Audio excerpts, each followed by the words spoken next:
do believe we're back getting situated, trying to get some ambient musicals in the pocket real quick. I think I got something. Let me switch up here real quick.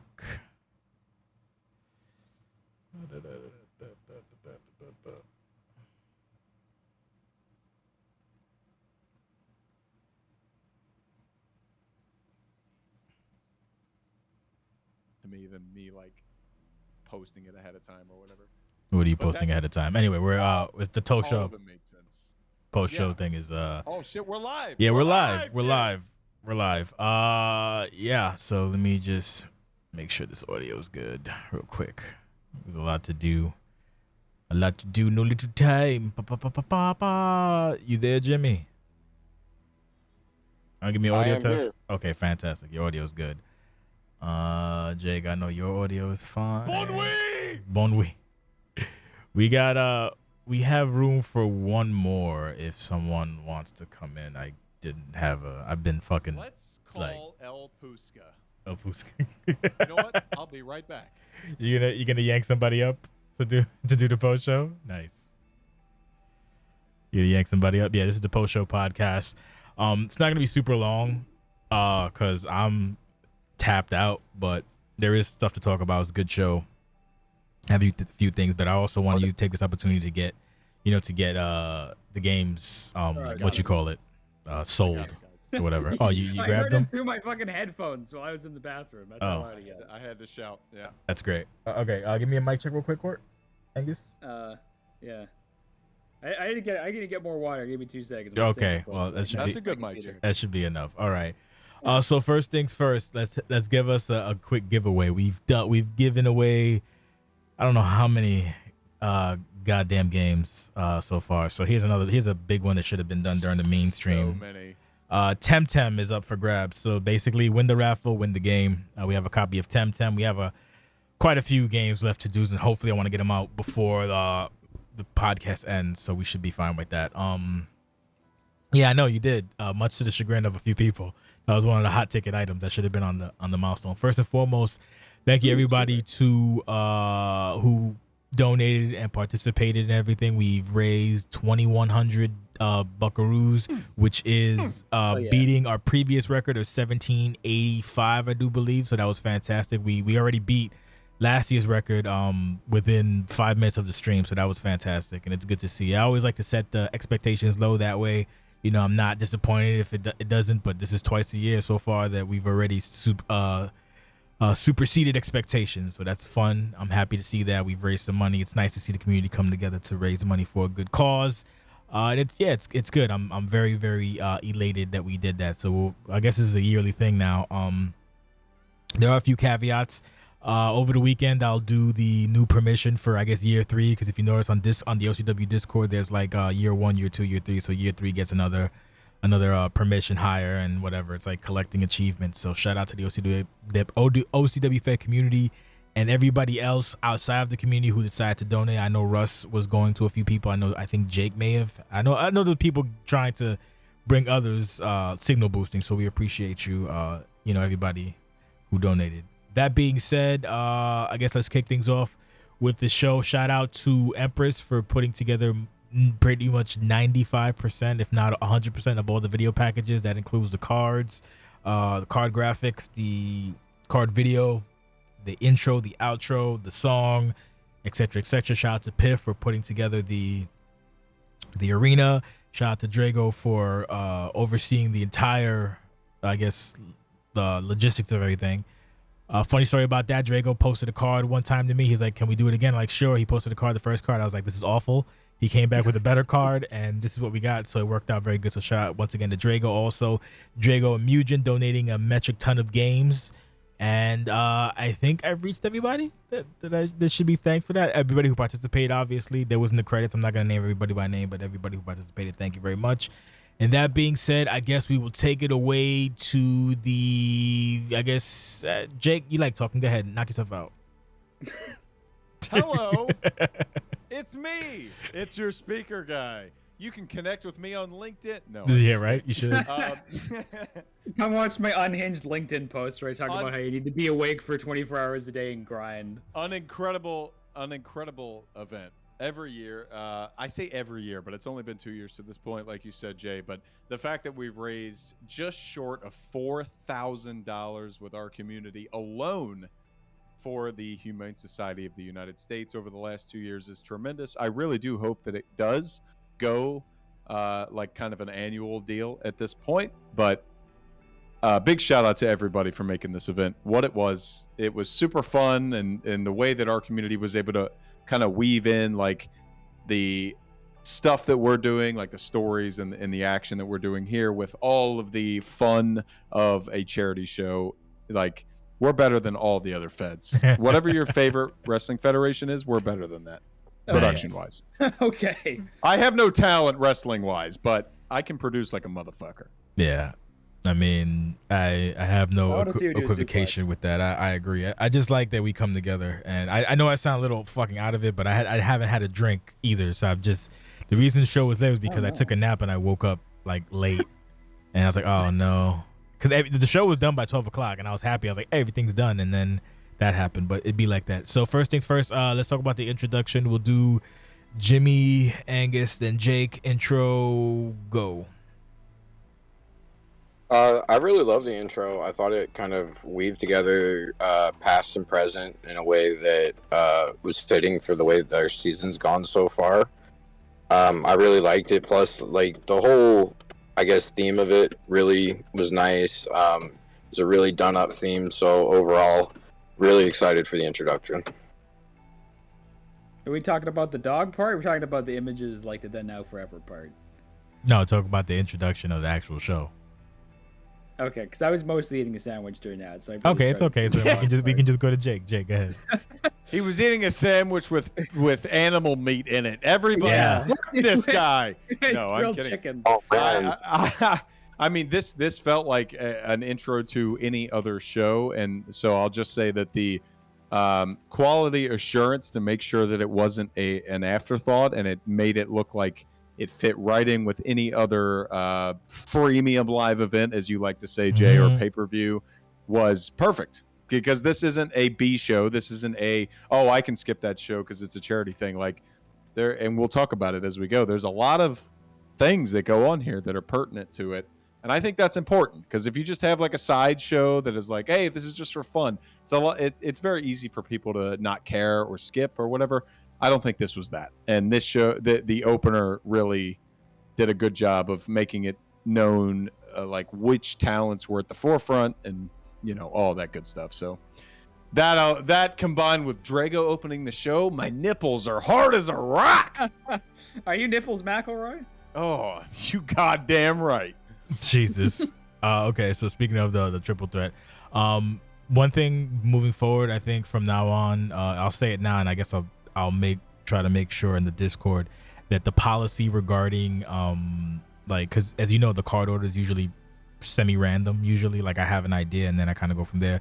From now on, 95% of the time, the first match is usually going to always be the first match, just to be on the safe side. So after Drago, now we have the Mass Effect segment. So we'll do Jake, Angus, and then Jimmy. Go ahead. I know you're upset about this, but I don't think it made a big deal out of it, all things considered. Obviously, Casey Barrett initials was replaced in this match by Ryvon, so it was kind of a last-second thing anyway. So at that point, I don't think it matters that he had a costume change between commercials. The Mass Effect segment itself is a perfect example of why this wasn't just some kind of like house show, B show kind of deal. Like, stuff is happening, and people are not just going to forget, you know, what their ambitions are coming into shows. And you saw that with the GSS here. We talked about it all night long on commentary, how the GSS was coming after El Parca after he stole the world championship. And the Mass Effect portion of GSS making their statement against probably the team that they have feuded with far more than anybody else since the very beginning of their existence in Grit and Glory. Grit and Glory has a tag team championship match coming up at Anniversary, but I do really appreciate the fact that they're like, look, I know you're moving on to another tag team feud right now, but I'm still coming after you. And that makes their Anniversary tag team match, Grit and Glory, that is, that much more compelling, because you don't know if GSS is going to get involved. You don't know what's going to happen before then. We have many weeks before Anniversary happens on January 27th. So I appreciate the effort to further that conflict, even though they're not directly correlated right now. Am I next? Yes. Was it me? You got to pay attention to your order, buddy. Go ahead. Yeah, well, I forget things very quickly, but yeah, I talk too much, so I can't blame you. Well, no, it's good that you start, because I don't have a great memory for promos unless I read it. I'm alone and in silence. But I do like what you said about interleaving different feuds, and if one guy's fighting the other guy, he doesn't forget, he still hates that other guy. So that leaves you plenty of options for, like, oh, if you got to do a DQ finish at some point, you can have the other guy run in. And it makes it feel more alive when there's different people interacting with each other who aren't necessarily directly feuding for a match, like right now. Like, if you get yourself, like, 2 or 3 rivals, you know, that you can cycle in and out, then it's like, oh, you know, it's like the Attitude Era. You walk around backstage, and there's this guy over here, and he's arguing with that guy, and everyone hangs out with the Acolytes, and then the whole show, Stone Cold is running around and throwing beer at people. So I thought it was a good segment. It was fun when they turned around and the other guys came in and clotheslined them. I like a good turnaround bit. And they get it. Get there, yeah, because they all 4 of them. If I remember, Mass Effect was beating their ass for a while, so they deserve a little bit of a revenge. Which makes sense. They get their ass beat in the early going, and then Grit and Glory, like, break out and get this title opportunity at Anniversary, and then still on the back end you have Mass Effect getting their number. So it's like, even though they're the number 1 contenders, they have this one fixture in their lives which are always have their number, and that's so if they win the titles, now they have those guys to look out for immediately. And even if they don't, they can transition right into a feud with them. Like, it's just too perfect. They all get it. I mean, I totally agree with everything that you guys said. On top of, it sucks to go last, Jim. I understand. It's all right. Well, I mean, Bobby added a little bit to the segment with her distraction. I'll throw in there as well. I thought that the way that she kind of came out and the kind of the text promo there was really nice. That really led to the truth distraction, because Ryvon and Devin Flash were truly into it. So a little bit of an underrated part of the segment in my mind, on top of what you guys had to say. So good segment overall, though. Furthers things. It really builds stories going into 2024 and, towards, I guess, the latter half of the season, right? Yeah, I'd say so. Give me 1 second, because I did actually forget to do one thing, and that's put up the web show. I'm trying to do that right now.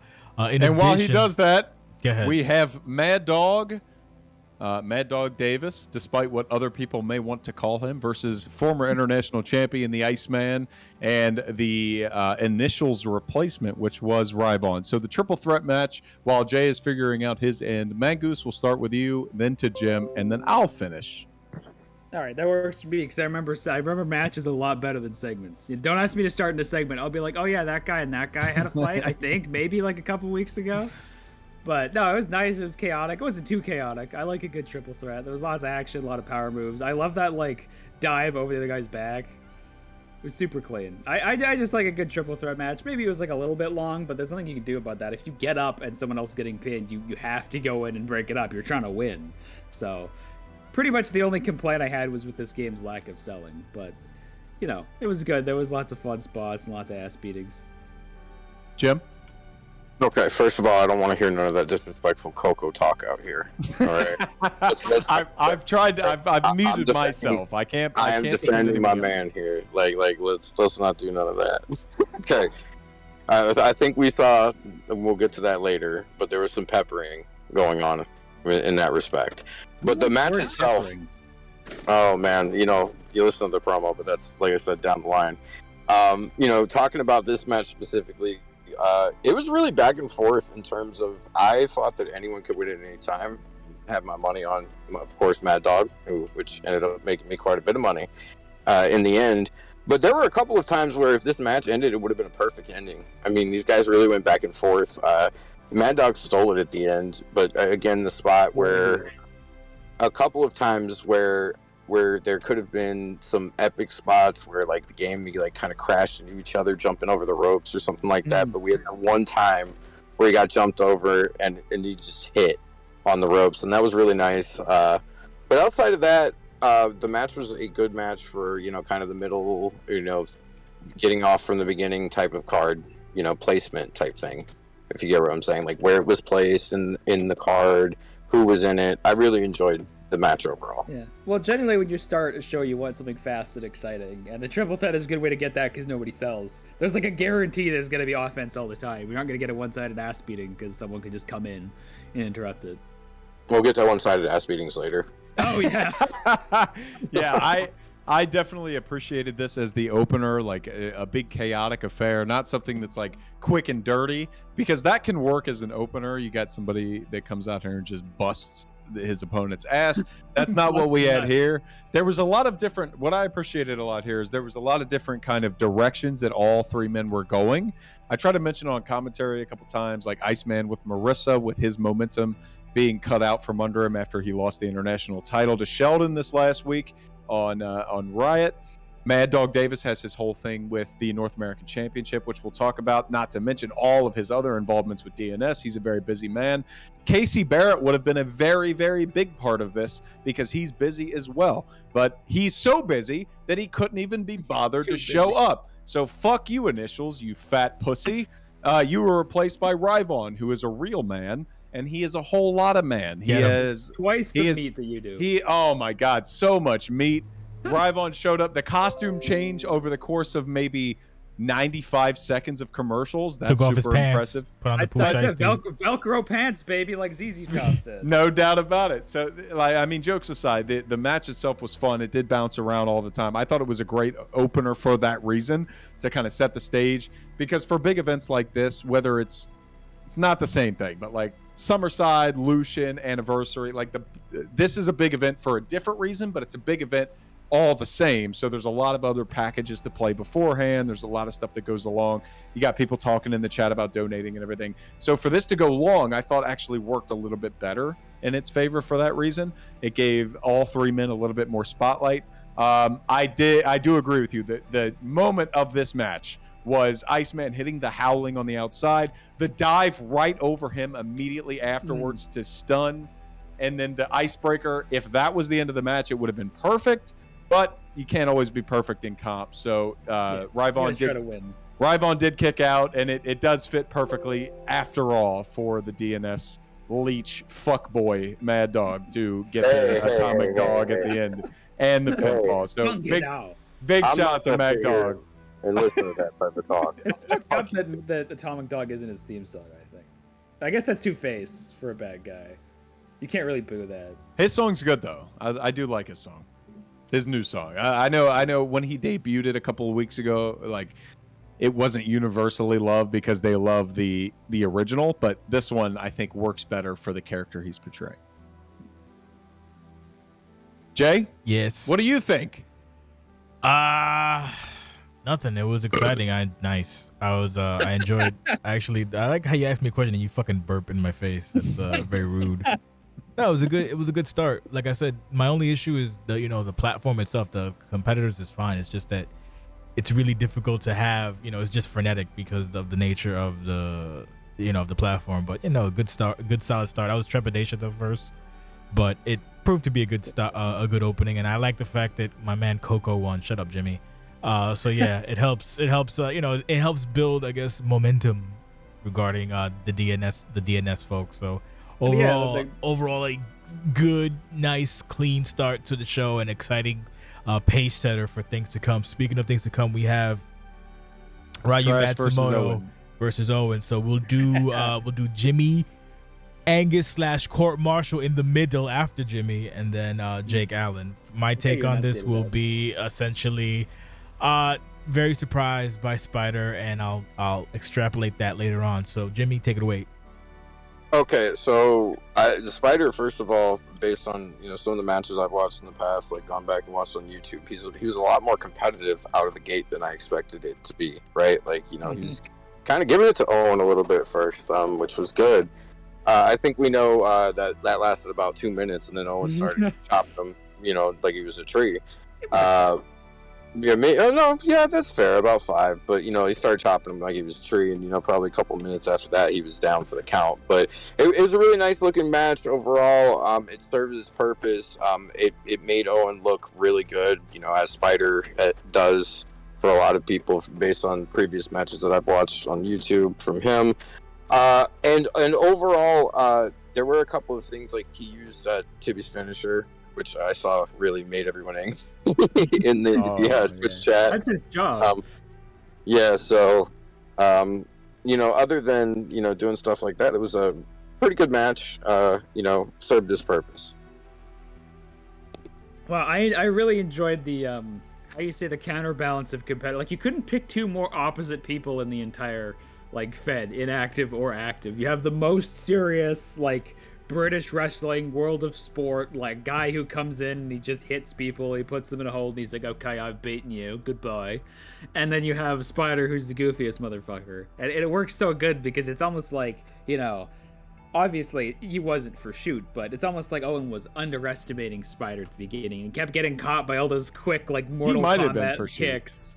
And it was like, oh man, what is this little guy doing? I don't know how to deal with him. I'm getting embarrassed out here. And then he gets mad and just starts chop, chop, chop, chop, boot, throw. It was. I thought it was really good. I didn't expect Spider to be that good after so long not playing, but he seems to have a kind of weird pace that throws people off of his reversals and stuff. He just kind of waits a second and then does a move and then waits 2 seconds, then does another one instantly. It's kind of stutter step. Yeah, I don't know. I always like watching Spider wrestle. I love the entrance. I love the attire. I love the theme song. I used it already, but it's great. Everybody loves James Brown. Living in America. It's good. It was fun. I highly rate it. That's a good comedy versus serious guy match. And that's what's most important, is that it is fun, is that it is entertaining. And you're right, the juxtaposition is the major thing that you look at, just looking at the still of this match. Its size. And watching it worked the same way too. The entrances, Spider's clearly dicking around with Uncle Sam because he's in Australia, whatever. And Owen's very serious entrance, Lucian-esque entrance. That's the same one he used against Aries, I believe, for his last World Championship contention. So that was super funny. The fact that he decided to go all out on the other end to counteract Spider's nonsense, that worked out. But you say maybe it wasn't shoot taking him lightly, but I think maybe it was, because Spider picks the weirdest fucking times to prove that he knows how to press buttons, and this was that time. Spider is I'm sorry, let me correct myself. Illuminati is a Hall of Famer, and he is good friends with Spider. And Spider he's a competent guy. He just doesn't always put himself in the best position to be perceived that way. Leave it to him to put it on a charity show to be yeah, I can compete, and kick Owen around. Even with that, I think the back and forth was oh my God, is Spider gonna fucking do this? The ending, 60 to 90 seconds, was tremendous for the whole story, because you're sitting there thinking how is Spider doing all this? And then Owen gets tired of dealing with his bullshit. Chop, chop, chop, strike, strike, strike, double boots to the chest. You're done, kid. Go back to the front office. It was exactly what a charity show match should be. And Owen on the upswing that he's on, and I'm very interested in this whole thing with him and Sheldon right now. This was a perfect kind of platform for both characters in their current space in OCW. A springboard, if you will. Yeah. So yeah, like I said, the joke about Spider is call him trash, but Spider in his heyday was essentially the worst player out of the best group of people. So when you had Nate Ortiz, Dupree, Parker Stevens, who the hell else? There's other names, but my brain is foggy as hell right now. But there's there was a group of people who were really, really talented or whatever, and at the top of the card. And he was below them, but basically he was above everybody else. So Spider would just murder most of the roster back in the day. So he's still competent, and this was actually very, very nice to see, because as Jake said, it was very, it could have came down to it. Spider knows how to kick out or whatever. Maybe, I don't know, but that would have been depressing to see. But yeah. But that would have been hilarious because that's what Spider does. So that was another good pace setter for the match. I kind of wish there's a little more build up to it, but there was actual build up on the web show, which you'll see, which makes perfect sense. So my favorite thing about it was Spider, who's Japanese, dressed as Uncle Sam, who's from America, fighting a European guy in Australia, because that's how the OCWA. That's basically what we do. So that was the best part of the show for me personally. No doubt. Is there a segment after that, Jake, or a match? It is Rumble Bellas versus the Battle Kittens. Rumble Bellas versus the Battle Kittens. We'll do Jake, Jimmy, and then Court last. You're up, Jake. I really appreciate these four in making an effort to build towards this Animal House show.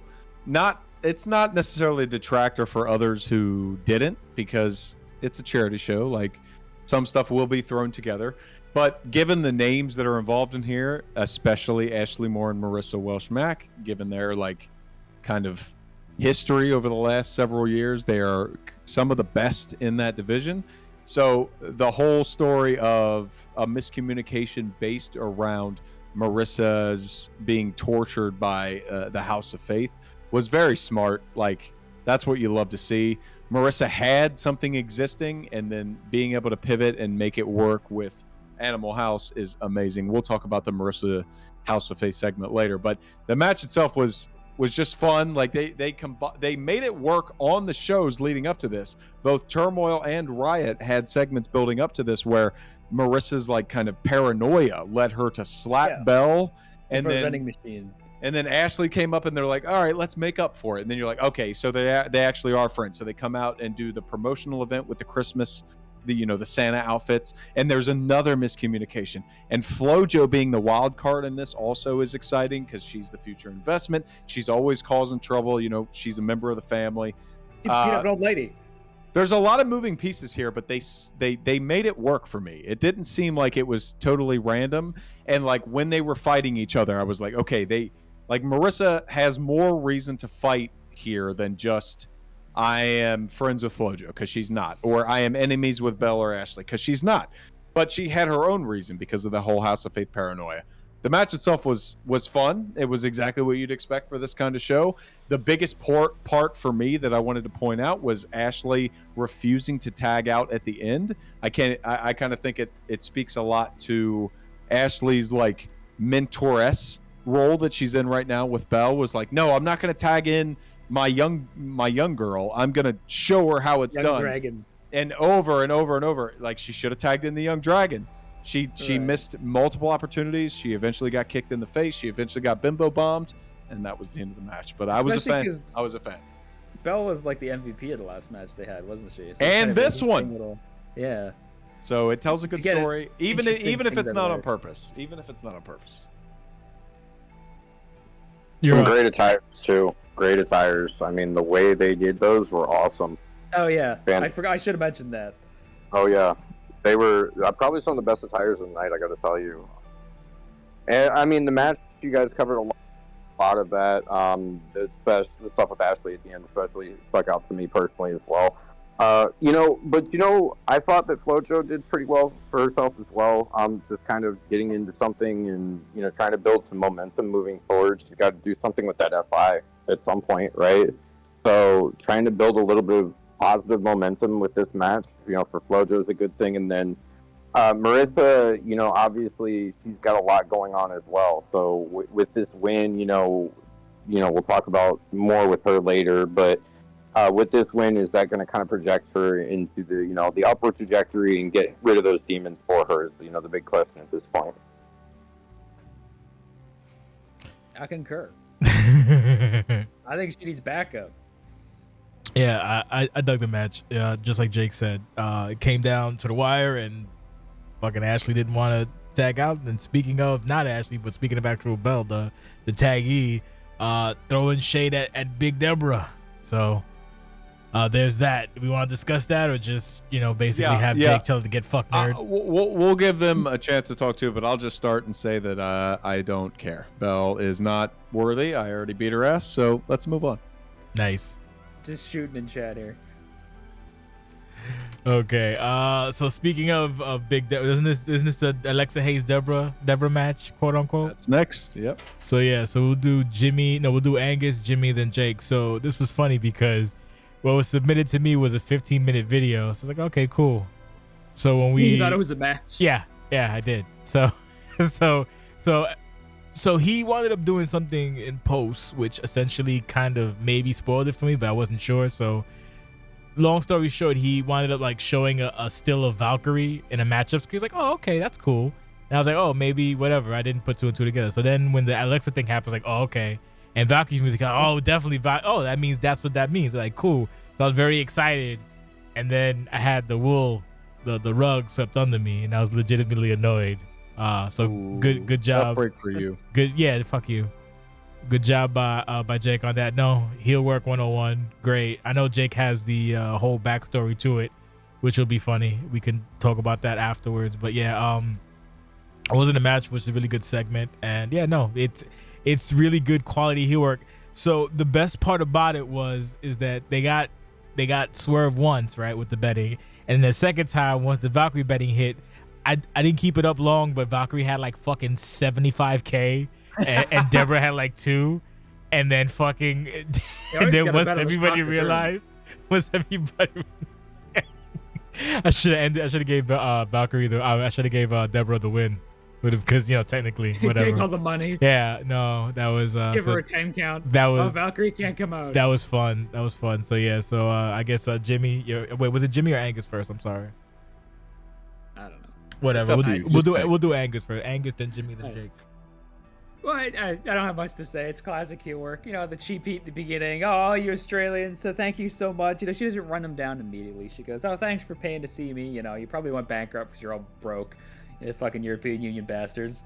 And then the double swerve is good because this is the kind of show that everybody would expect a shock return on, which gets proven right later.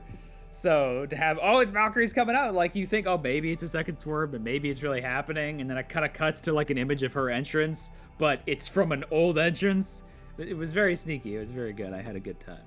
If I was in the arena, I would have booed. Not as much as I would have booed Shawn Michaels to the Bret Hart swerve because I hate him for shoot, but I would have booed. Great one, Jimmy. The best heels. He has to. The best heels and heel champions withhold things from the crowd as long as they can, right? Like, so like the way that Deborah does this, the psychology behind it, and like withholding matches like that from the crowd, it makes you thirst more as a fan, right? And that's like heel 101, it makes you want to see that person you want to return or that baby face that you're hoping is going to get that shot, whether it's Valkyrie or Alexa or Belle or whomever it ends up, you know what I mean? Get that, and Deborah's doing a great job of kind of promoting that and lifting women's division in that respect. So I thought the promo was excellent. It cuts exactly right to the point. It leaves you as a viewer wanting more, and we'll see what we get in 2024. Yes, indeed. Feed the needy. Jake, you're up. I know you're excited. I am, and I'm not sure why whomever was in charge put the Deborah Soda Alexa Hayes graphic up on Riot in the first place. That surprised me even. Like, as soon as I saw it, I'm like, oh. It was me. I'm like, oh, okay. I didn't know about that. So after I saw that, I was like, okay, well, that match clearly is not happening. And I decided to do my own thing because, I mean, Deborah Soto is the one carrying this entire company. So you gotta kind of play to that a little bit, I knew they wanted to see Alexa because they put the graphic up. I mean, whatever inbred virgin put the graphic up in the first place wouldn't have done it if they didn't want to see Alexa come back. So my decision was immediately to make it look like Alexa was coming back, but that wasn't enough. I didn't know what was going to happen later, which we will get to, but what happened later made the fake Valkyrie return even better. I loved that when I called it initially, he was like, his initial reaction was way more hardcore. He did get got, but then he knew by the time we called the match, and his second reaction, it almost felt like he was like, I watched it in advance, but maybe the second time I watch it, it'll actually happen. But no, it did not. Valkyrie's never coming back. She knows that she is outclassed in every single way, production-wise, talent-wise, in the ring, out the ring. She has no chance. Stick to YouTube, girl. So What about her sneaker game? We gotta give Sheldon his time here. yeah, How was Valkyrie's sneaker game versus Deborah Soto? Mangoose, I'm not a foot pervert like you, so I'm not going to comment on that. Well, like me. But nah, That's the German. it's fine. Look, hey, Olive branch. hey, look, listen. A foot fetish is a foot fetish. It's not just you. There are plenty of perverts out there in the world that are like you. We measure in metric. We use meters. And yet you asked about her feet. So I mean, I'm just doing the math. It's a style question. I'm just doing the math. Either way, Deborah Soto's the World Women's Wrestling Champion. You should get used to me saying that on these post-show pods because it's not going to change anytime soon. Let's move on. Nice. What's the next segment, Monfrere? The Book of Six, Chapter 1. Very well done by Sino. Yes, honestly, since I was fucking swamped, I didn't know it was a web show thing, and then when his submission didn't make it seem like it was a web show thing. So either way, they're both there, the video and the web show. But yeah, no, I like it. I like the breakdown. I was always C-Note has the same musical inclinations that I do, so it was nice hearing that little beat in the background. I wish I remember what it was, but I know it when I hear it. So fuck it. Once upon a time in whatever. No, good shit. Solid. I like C-Note's keeping himself relevant. That's the thing that a lot of people in OCW kind of have issue with. Sometimes they just do things to do things. C-Note has the future investment case, so keeping himself relevant is actually important, as opposed to just like, oh, hey, I have the case. He's doing like, he has the case, but he's also doing everything else in between, setting seeds here and there. So it'll be interesting. You know, we have a lot of ways to go with the story, so we'll see where it develops. But I dug it. I guess fucking free fall. Go for it, Jake. Yes, it's me. I'm a big fan of C-Note. All of these like kind of far away promos. He's only future investment, so it's not like he's a world champion or anything yet.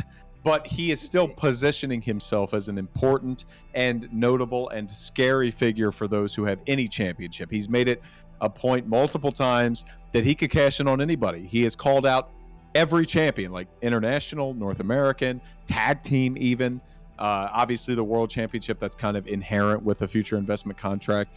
And that makes it exciting to me, because then once he's doing that and then he gets intercepted by this whole thing with Claudio and this whole thing he's going through now, it's like, it doesn't feel like he's like just going to Claudio first. He's like, I'm ready to cash in, and then something keeps him from that. So we're still in that sense right now, but he knows he has until June or July of next year, whenever Resolution 18 happens. So he's taking his time now, but as was brought up before with with Lotus Flojo, you got to make a move at some point. So I'm excited about this and to see where it goes with the current kind of dynamic that he's got going on in his stupid background in Toronto, his lavish apartment that makes no sense. I love it because it's so ridiculous, but eventually like the time is ticking, so I guess we'll see what happens. The Stargate connections are real, you know. Canada, Toronto, Egyptian theme. I'm just saying it. Yeah, why was he dressed like Mr. Rogers? I'm sorry. Why was he dressed like Mr. Rogers? Because he has more money than you did, Jim. That's how Canadians dress in Toronto. Yeah, there you go. Haven't you been to Toronto? No, I can't. He's say rich, that. bitch. What is it, the 616 or some shit, or 716, whatever the fuck they call it? I don't remember. 6IX, I don't know. I don't know the whatever it's called. Yeah, the 6. Whatever. I don't care about Toronto. I'm from New York. That was the name of the segment. I'm from New York. Toronto. Yeah, okay, I'm from but New York, it's the number 6 and then the letters IX. So you'd think that means 66. 66. Look, I'm from New York. I don't give a fuck. Sounds like an evil witch hex. So one thing we need to take away from here is C-Note is illiterate. I think that's a good way to cap the segment. Because he's got a bunch of library that doesn't get used for anything. That's right. And also he's friends with Lotus Flojo, so he does not have good taste in women. Wow. Ooh. That's rude. That's accurate and hurtful, so it's a 2-for-1 special. Moving on, what do we have for the the triple threat? Chris Green versus El Parka versus El Puska, my new favorite OCW wrestler. So you know what? He's never shown up again. This is a funny thing about that. I don't know how do I say this. So I really wasn't expecting much out of this triple threat. Nothing negative, but I was like, okay, cool. We'll see what's up. It turned out to be really fun and very lucha things, and the general consensus, oddly enough, is very pro El Pusca, whatever the hell. I don't know what to say, but like legitimately the stream and everybody like enjoyed El Pusca, son. Like that was a highlight. Like that was a highlight for a lot of people. I don't know, but it just worked. So shout out to that. A fun match. Everybody looked good. Everybody got a little bit of shine. Everybody got something in. El Parker doing El Parker things won. The title thing was good. Shout out to that whole little side angle with Aries losing his mind, trying to get his title back throughout the show. But yeah, no, it was a fun match. It was a good triple threat. I enjoyed it. It was fun, and it's a charity show. Like, what do you like? I have nothing really bad to say about any of the show, to be honest with you. Really exciting. It was really exciting too. There was a lot of moments where if the platform wasn't so hyper gamey when it comes to triple threats, that we could have had someone like someone else win, because just because of the nature of the way it was, and people being smart with their pins. Like if someone hits them and someone else takes the cover, we had that a lot. It was just a good fun game, good old fun time, and it was enjoyable. That's the one thing about 23 that I've enjoyed. The matches themselves are a lot more visually fun to watch, even if they are a little bit faster, just because of the nature of the transitions and the counters and everything. So shout out to 2K on that. They got at least that right, amongst the other horse shit. Anyway, we'll do Jimmy, Jake, then Angus. So Angus, you're last. Go ahead. Okay, so I need like an Owen Hart Blue Blazer situation here with Paul Blais, like going on. All right. All right, like if I could have that happen, I would really appreciate it. Like this would really bring me joy as a viewer. It really would. The match itself was a good match. I expected El Parker to win, even though I put some money on Chris Green just as an underdog, because Chris Green, just somehow might win this match. I should have bet the house on El Pustica because I didn't know this was going to happen, but and that's hindsight. But the match itself was good. Parka, just ring commander, general, El Primero, whatever you want to say, like just has that whole entire thing down. The way to hit the moves, the moveset, it's just amazing. Great work from everyone involved, but El Parka is just on top. Jake. It's me. Yeah, I think there's a really tricky balance with shows like these to make your matches be like, this shit matters in the universe that we exist in, and also there is still room to have fun. This match was a great example of that. The other triple was a great example. Ryu versus Owen was probably the best example of that. Of like clearly there is room to be goofy and entertaining, but once you get in the ring, and you can hear me say it on commentary for several matches, like you got to be able to go. And like obviously El Pusca was a joke, but in the ring he was still competing as if it was, a real deal. And that's why I think the ending worked out for me. El Parka being kind of the straight man between the two people who were dressed up as cats was fun, because they also don't usually wear masks. So for them to come out in masks, and El Parka's like, I always wear a mask. It's like, there's a reason he is not dressed up, right? Like it didn't ever hit me that El Parka was being a stiff in this, because he's always in a mask. The other two put a mask on, and he's like, all right, you guys are fucking around here. But he also played into it a little bit. The backflip spots on the outside were super fun. Obviously, El Pusca was the highlight of this whole match, but they all did a great job of combining that. Let's have a good time, and also let's try and win this thing without going too far. There's definitely ways where you can go too far, and it's like, okay, this dude is completely ruining the enjoyment of this match by being a tryhard. That didn't happen on any match of this entire show, and definitely not this one. All three of them did a great job. There were big pop spots for all of them, I think, which was important as well. Nobody like came out of nowhere and stole it after cheesing on the outside the whole time. Everybody was like in the mix for the most part and had fun spots. And for El Parka to come out as the winner, kind of it made sense in the story. I don't think it hurt anybody, and he's still the guy in possession of the world championship. So we'll see how that goes on the lead up to anniversary on January 27th. Agnes, you're up.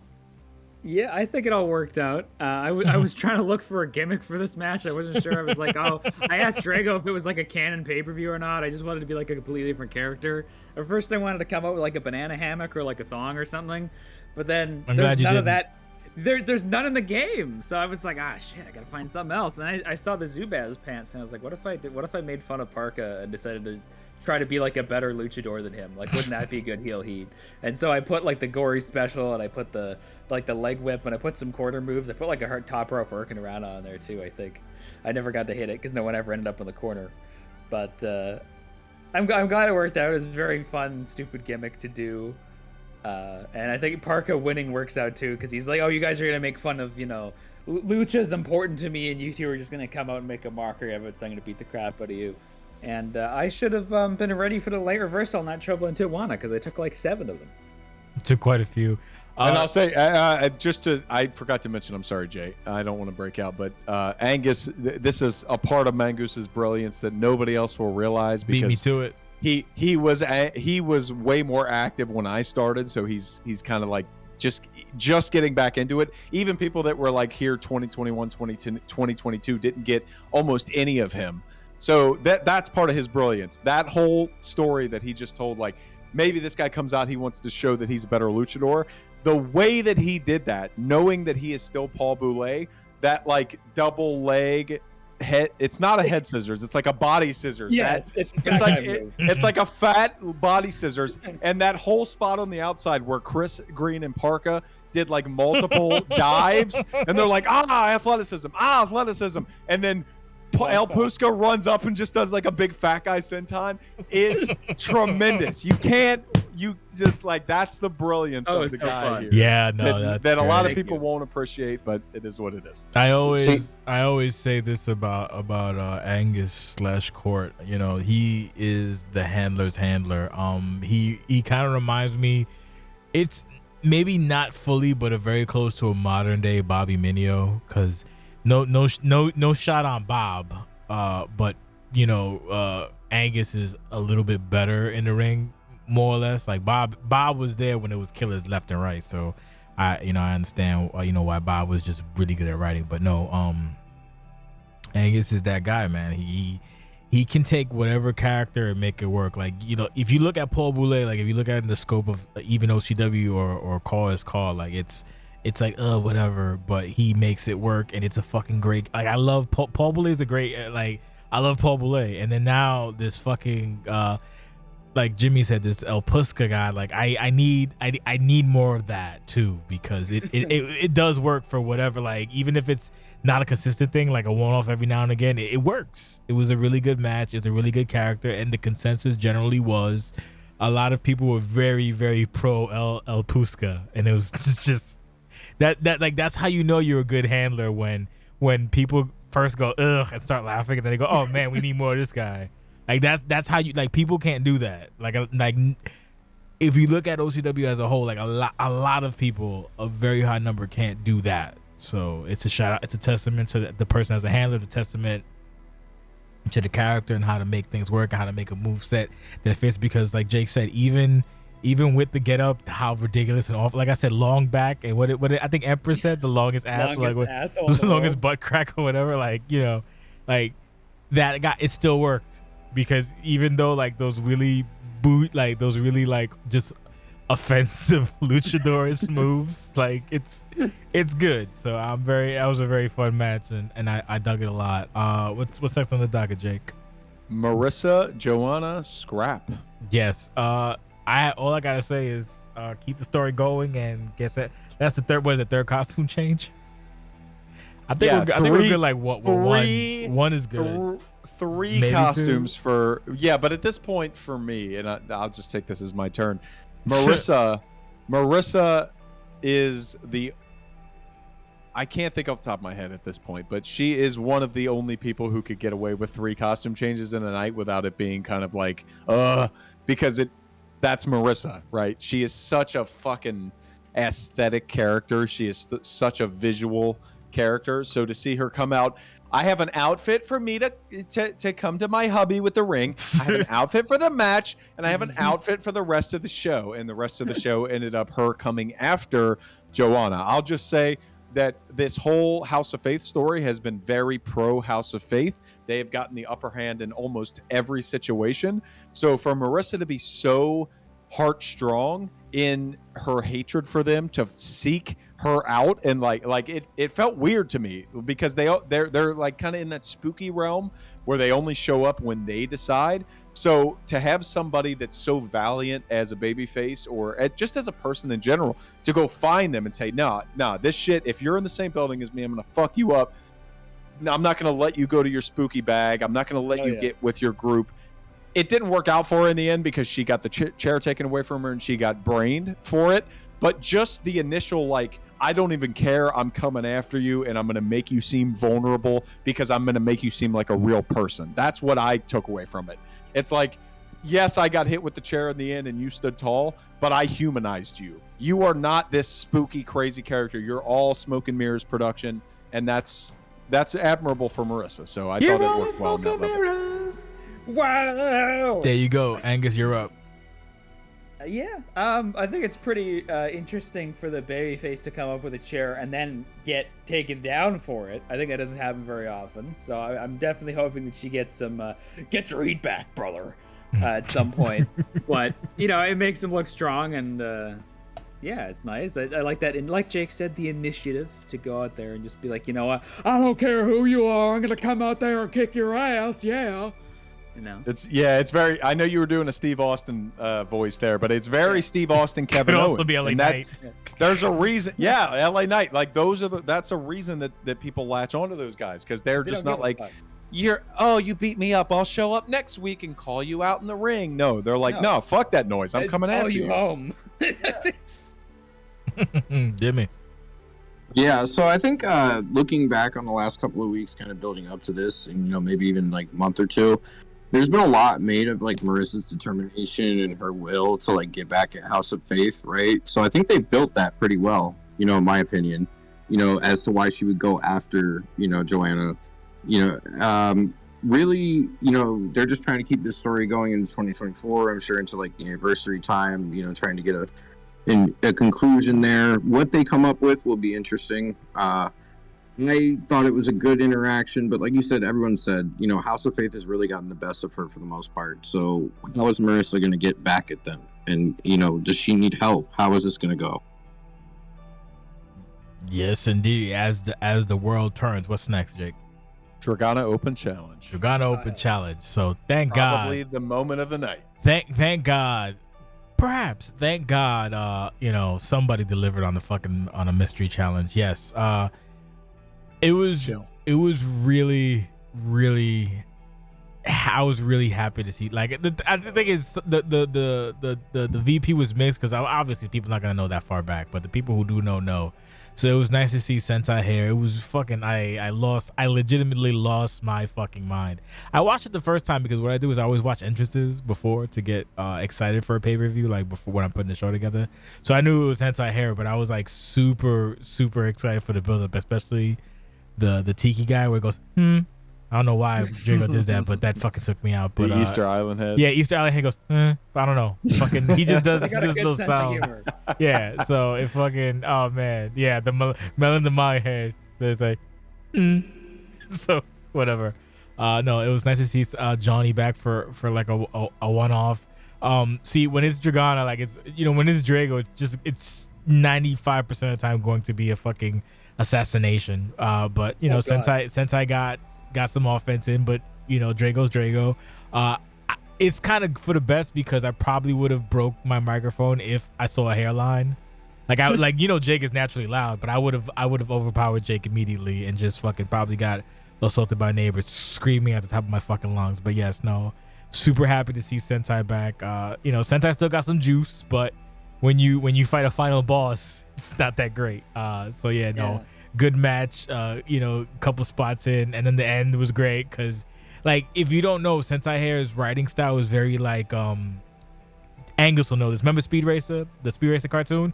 Yeah, he's going over that cliff. That's how the Sentai hair role plays were always written like. So when the role play was done, like a Japanese dub. I had it in the fucking. I had that like when I saw the voice, the text. That's how I was hearing it in my head. I was fucking crying. You fiend! Yeah, The most devastating. The soul devouring hug. Verbiage. And of course, the powerful hug, the powerful hug of doom and the truth. This is nice. So yeah. It was a happy ending. Yeah, so we'll do for an unfortunate man. For a fight, and then leaving through the crowd because I'll see you again next time. Whatever. So we'll do Jake. We'll do Jake, Court, and then Jimmy because going by way of knowing. So Jake, you're up. Yeah, I was probably one of the few who know who Sentai Hair is. Her last canonical appearance was in 2018. Mm-hmm. Her last appearance in general was at Rumble Grounds. I needed to put her in because I put that one together. Not the one Imp put together, the one before that. But like, even then, like, Dragana is doing such an amazing job of giving the new generation that don't know these people a reason to care about them outside of like coming in Discord and being like, you should read up on the archives. This is a beautiful way to do it, of being like making it entertaining and giving the new people who have no idea who Sentai Hair is a reason to care about Sentai Hair. And Bertha was the same way. The developments every single week we watch Riot or Turmoil on OCW TV. Dragana has had these issues alongside these side stories where she's trying to run the Caesar Dojo with Mayoshi and AJM, Harper LaRoe and AJM. I'm sorry, all Japanese women are the same. That's rude. I had to fit that in. But like doing all of this at once and making it so impactful is so crazy. When I saw this, when we called commentary, Jay, and I saw this happen after I faked both Alexa and Valkyrie. Yeah. I'm like, holy shit, this is tremendous. And you hear me on commentary. I even I like gaslit myself because you can hear me. The theme hits and Jay goes, what? And I'm like, hold on, we've been tricked before. And then she comes out and I'm like, holy shit. Because we've gotten Sentai Hair fakes, honestly, in the last 5 years before. Not quite as much as some of the other people, but Sentai Hair is such a major impact on the women's division. So like Dragana is unsung impact. That's the perfect word. Thank you, Jay. Dragana sits at the top of the totem pole, but that's why I appreciate it so much, is giving credence to people like Bertha, giving credence to people like Sentai Hair, like all of the people who deserve their flowers, but just didn't persist into the production era enough to really make their mark on this new roster that we have. So do you want some side story real quick, a side quest? Well, I'll just end what I'm saying by I love this. Their opening salvo with all dropkick based offense was terrific, and it played very much like the Owen Ryu match, where it's like, holy shit, like I did not expect this person who has not been in OCW for 6 years. I know Drago said in VP, Johnny plays the game a lot or whatever, but not in OCW. Like, it's a different ball game, You may know the controls, but OCW is a whole different ball game, and to see Sentai hold her own like that was awesome. Dragana, though, is Dragana. She is 2-0 at Animal House events, as she should be. She is the GOAT. Fuck everybody else. Go ahead. So the funny thing about Sentai is that it's a kind of a dark whatever, but we'll just go through it real quick. So initially when Sentai won the future investment, there was a bit of not controversy, but Sentai won the future investment, and then Sentai had to go away for whatever reasons, RL reasons, and then some not nice things happened, and someone wound up using the Sentai character to quote unquote cash in, which caused a kerfluffle. At the end, though, the actual Sentai Hair came back and literally actually cashed in and then won. So fuck the bad people. But yeah, it was just nice to see Johnny. I like Johnny. Johnny's a good egg. So it was good. Johnny rules. Yeah, Johnny's fucking great. Johnny can hang with Drago because I've seen their like weird, because they'll go like randomly and play like wrestling games and shit. And Johnny hangs with Drago, but not often, but often enough. So whatever, it's good shit. Jimmy, you're up.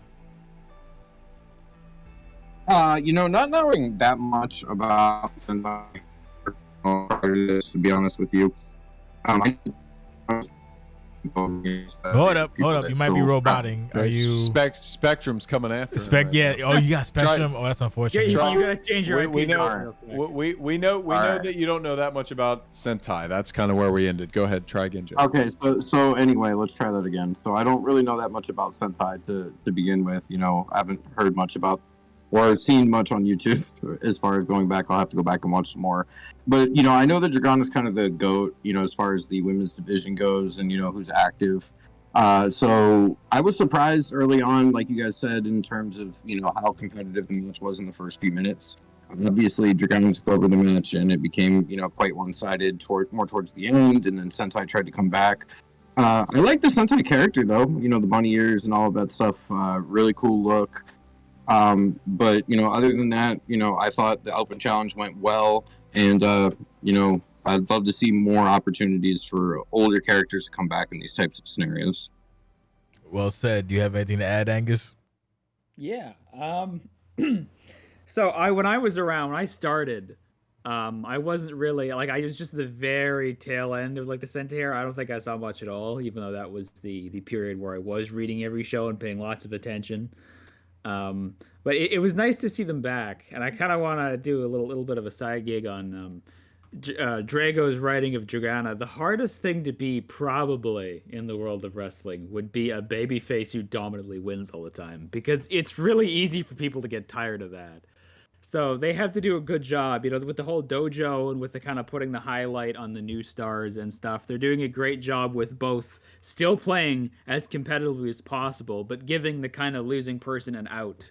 It isn't just like they're getting their ass beat. They're getting to test themselves against the best. And I think, especially with the Yakuza music and their backstage promos that are hysterical, it's a really good way to kind of work around the fact that you're a babyface, but you're not an underdog, and you're beating the tar out of underdogs. I think it's probably the best way they could deal with that. I think it shows a definite talent for writing and for comedy. And like I said, even though I don't know much about Sentai hair, it's always nice to see a shock return that goes well, even if they did get absolutely drilled in terms of the actual comp aspect. But it's probably for the best. That happens. A great example of how OCW isn't perfectly analogic to real pro wrestling, because obviously we don't control the outcomes. So it's better that way. Exactly as Angus said, for Dragana as a character to be able to control that whole space in a way that makes her very sympathetic and very nice and very golly, how can you cheer against this person, but also be the biggest killer in the world? Right. If you can achieve that in this unique pro wrestling space, like Angus nailed it, that's incredibly impressive. I mean, we've seen so many other people try to do that. It just doesn't work. They end up having to turn heel right away because nobody wants to see that shit. But Drago, Dragana, they're all too pure, Hustle, loyalty, and respect. They have avoided the John Cena heat. Yeah. Unbelievable. Yeah. What's next, rather? Next is Paul Boulet's La Quebecois Challenge. all I can say is Gorilla. I don't know. I got nothing to add. I really have no, other than Joe Rogan, though, I have nothing to add on this. I think someone said that it should only be half. I think Jake said it should only be half because they just survived and not No. Well, that was based on my misunderstanding of the rules. I was doing it as a make good, but I do get it. The whole challenge here, the La Quebecois Challenge, which actually should have started a week prior, but nobody had the balls to step up, so it had to wait a week, maybe even 2 weeks. Angus, you may know more than that than me. I've done it 3 times. Once with an NPC because nobody wanted the job. Oh yeah, right. So maybe that's why it didn't land as much.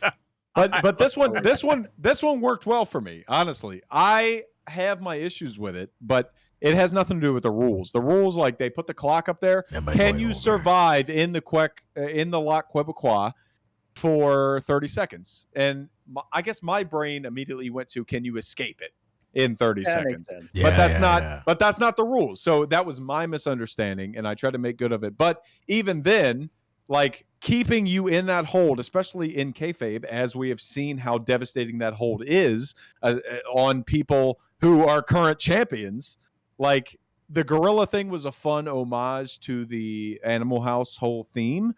Polka Adne, not who I thought was going to come out of that head. So I'm very interested to see a guy like that, involved with Paul Boulay. Hopefully that's where we go going forward. And I still, I talked myself into it. I think he should only get 5,000. Fuck that guy. Facts. Pretty much. Jimmy? Did we lose Jimmy? Nah, he's muted. Oh, okay. You didn't Wait, lose what? me. The Discord app. Just, Brian! It's the sudden Brian. Brian That shocked the Turner. fuck out. What the hell? Brian's been lurking in here for a few minutes. I seen there was 4 out of 5, bro. I had to slither in when I could. Go ahead, Jim. Snake what do you think noises. about the lock challenge? The lock challenge was interesting. Personally, DNS has been involved in the last couple of these, breaking them up. If you read and saw the last one, Jinx broke it up. But Palka coming out as a gorilla was interesting. That was an interesting choice. I guess that kind of go with the animal theme. But overall, it was a good segment. He actually won the challenge. I guess is the way that works when you outlast the clock.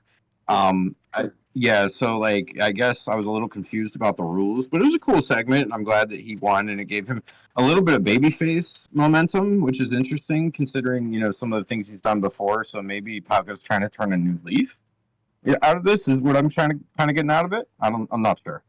I mean, personally, no, I'll be nice. I'm not gonna be crude. So we'll take it up, Brian, then Angus. Brian, you're up. Or Jordan, BrianJordan, you're go ahead. Since you're here. The gorilla thing. Yes. The fucking open whatever the submission thing. If you show it up, you might as well fucking participate. Homie just showed up and Jay's like, all right, motherfucker, you want to pop in? You Like, want to fucking show up? All I see really say is gorilla noises. You fucking here. You might as well fucking participate. It was gorilla. I just peeped and seen Palka Well, there, and I was like, oh, nice. All right, cool. Ain't nobody realer. Yeah. So fuck you, Jake. That was good. So go ahead, add to the conversation, my guy. There isn't much to add. You had it. You had it, bro.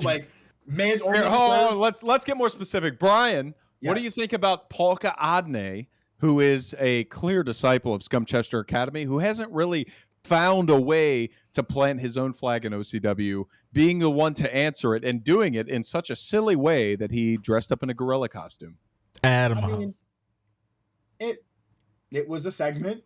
It was a person who was in it. I probably would not have had him off of just because, with how Scumchester, how he kind of positioned himself with Scumchester. It seemed like he was trying to be this big brute that was, an I don't give a fuck type guy who was just going to be there for Rex and beat people up and, but now he's kind of this little silly moment. And it might, what Jimmy said, it might be kind of that step of, maybe trying to get a different personality and turn over a new leaf. Maybe he's spacing out and getting away from Scumchester. Maybe he's not. Maybe he was just doing it because for the animals. So for one night only, everyone's a babyface.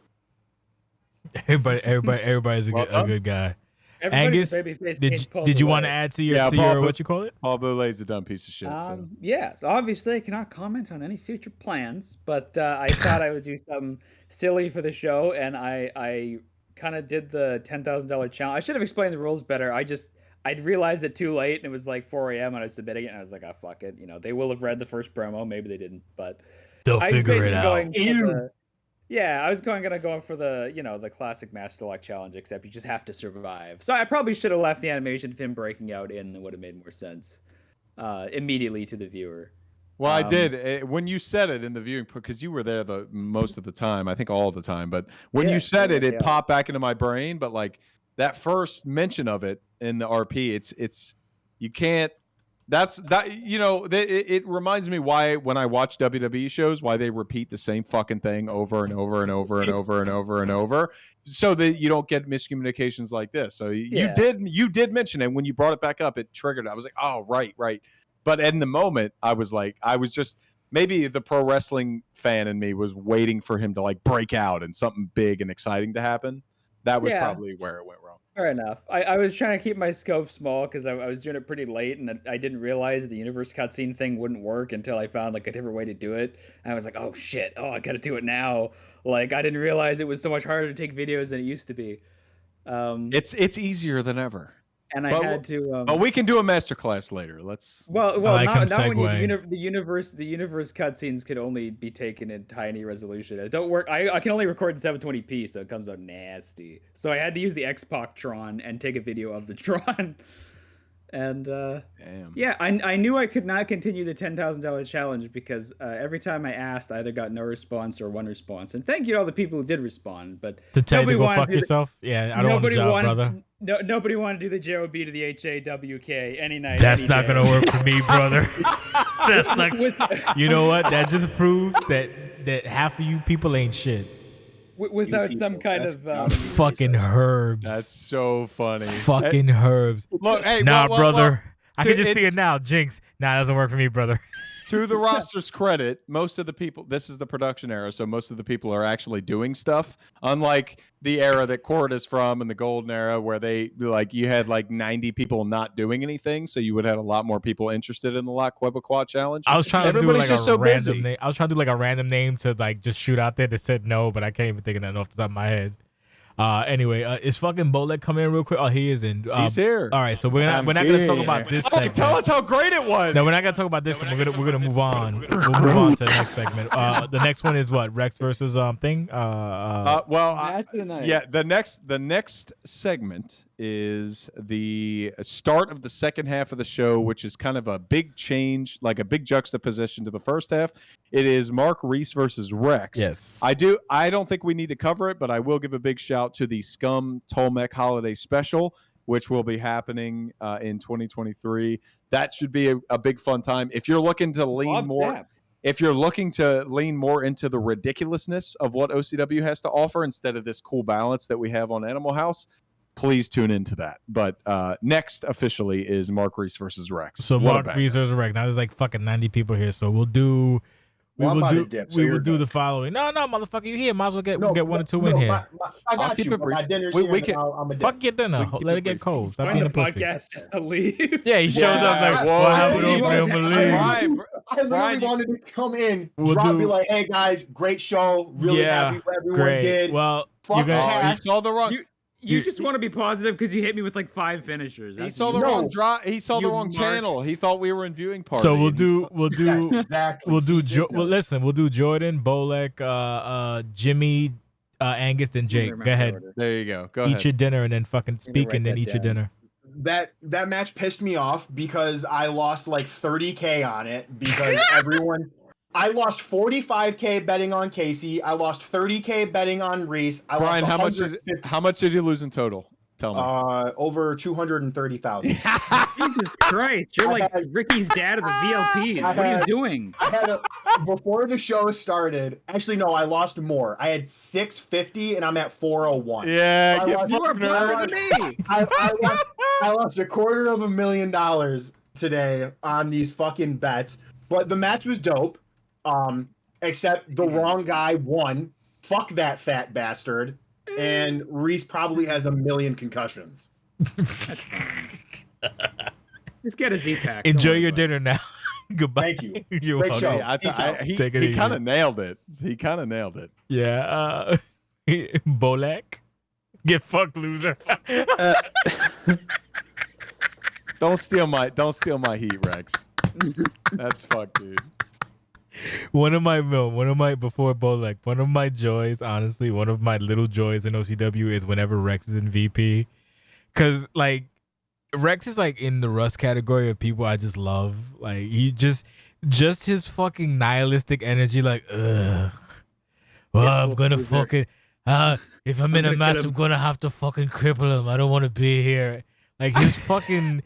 He's like fucking Garfield. His energy is just I love him so much. This stupid fuck. I'm sure you were there when I was like, this fat pussy has no prayer against Mark Reese.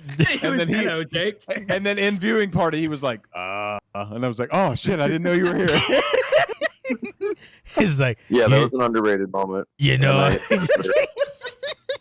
Jake talks all that shit. He talks a lot of shit, right? And like as just like I said, like Angus and Russ, like Rex is one of my favorite handlers. Like even his like like I don't know how to like the best way to put to Rex is like Rex is essentially He reminds me a lot of Parker Stevens. Shut up, Jake. No. Shut your mouth. Shut your mouth. Shut your mouth. No. No, see, no, I'm speaking, so please let me finish. In the sense that like he has the same like don't give a fuck itis. Like he doesn't care if he wins or loses. He just fucking does his thing.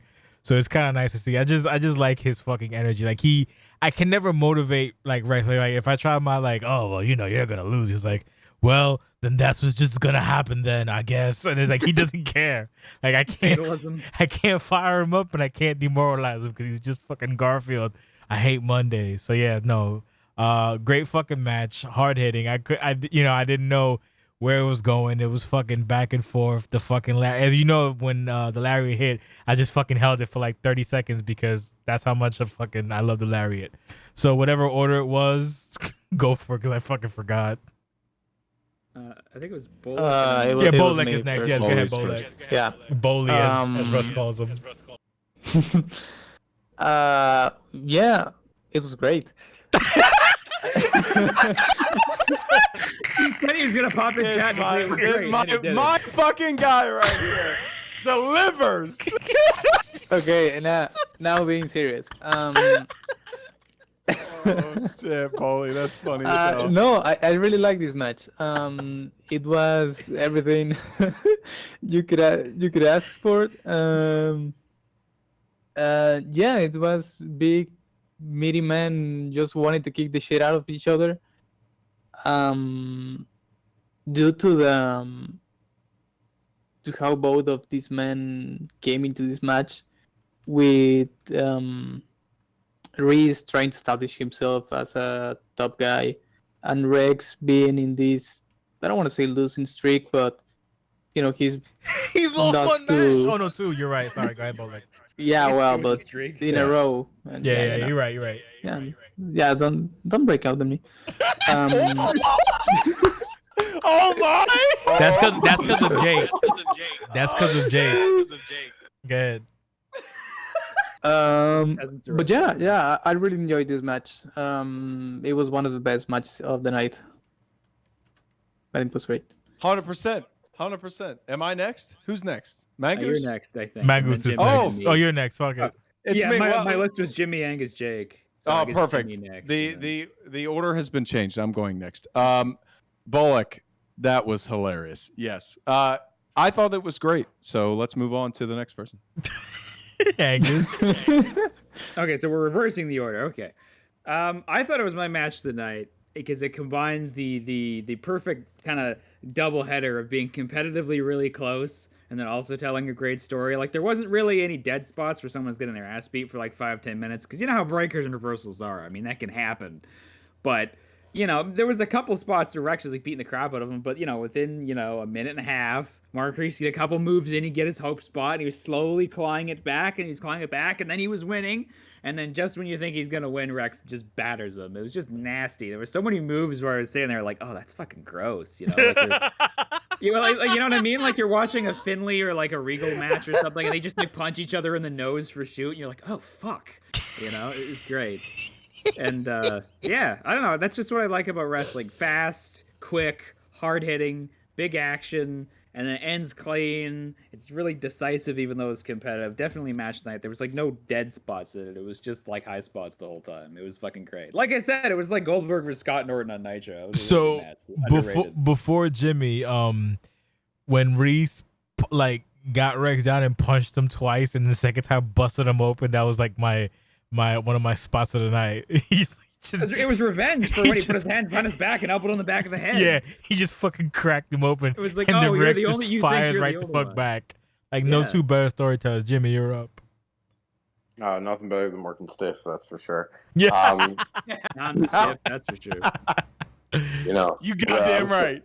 I'm sure Rex and Mark Reese both specialize in working stiff, but those first of all, this This is co-match of the night for me, and I'll talk about Horse and Cass later. But as far as if you go back to the Hard Target post-show podcast that we did, I told you that B17 and Mark Reese had the match of the night at that point. So this is the second time in a row that I'm telling you Mark Reese's match is probably the best match on the card. But Mark Reese puts out a very consistent performance. That's the type of guy I personally would love to get in the ring with at some point. He just puts on great performances. And Rex speaks for himself. I mean, decorated champion, and the performance they put on, it was just no dead spots, like you guys said. I mean, the match was entertaining from start to finish.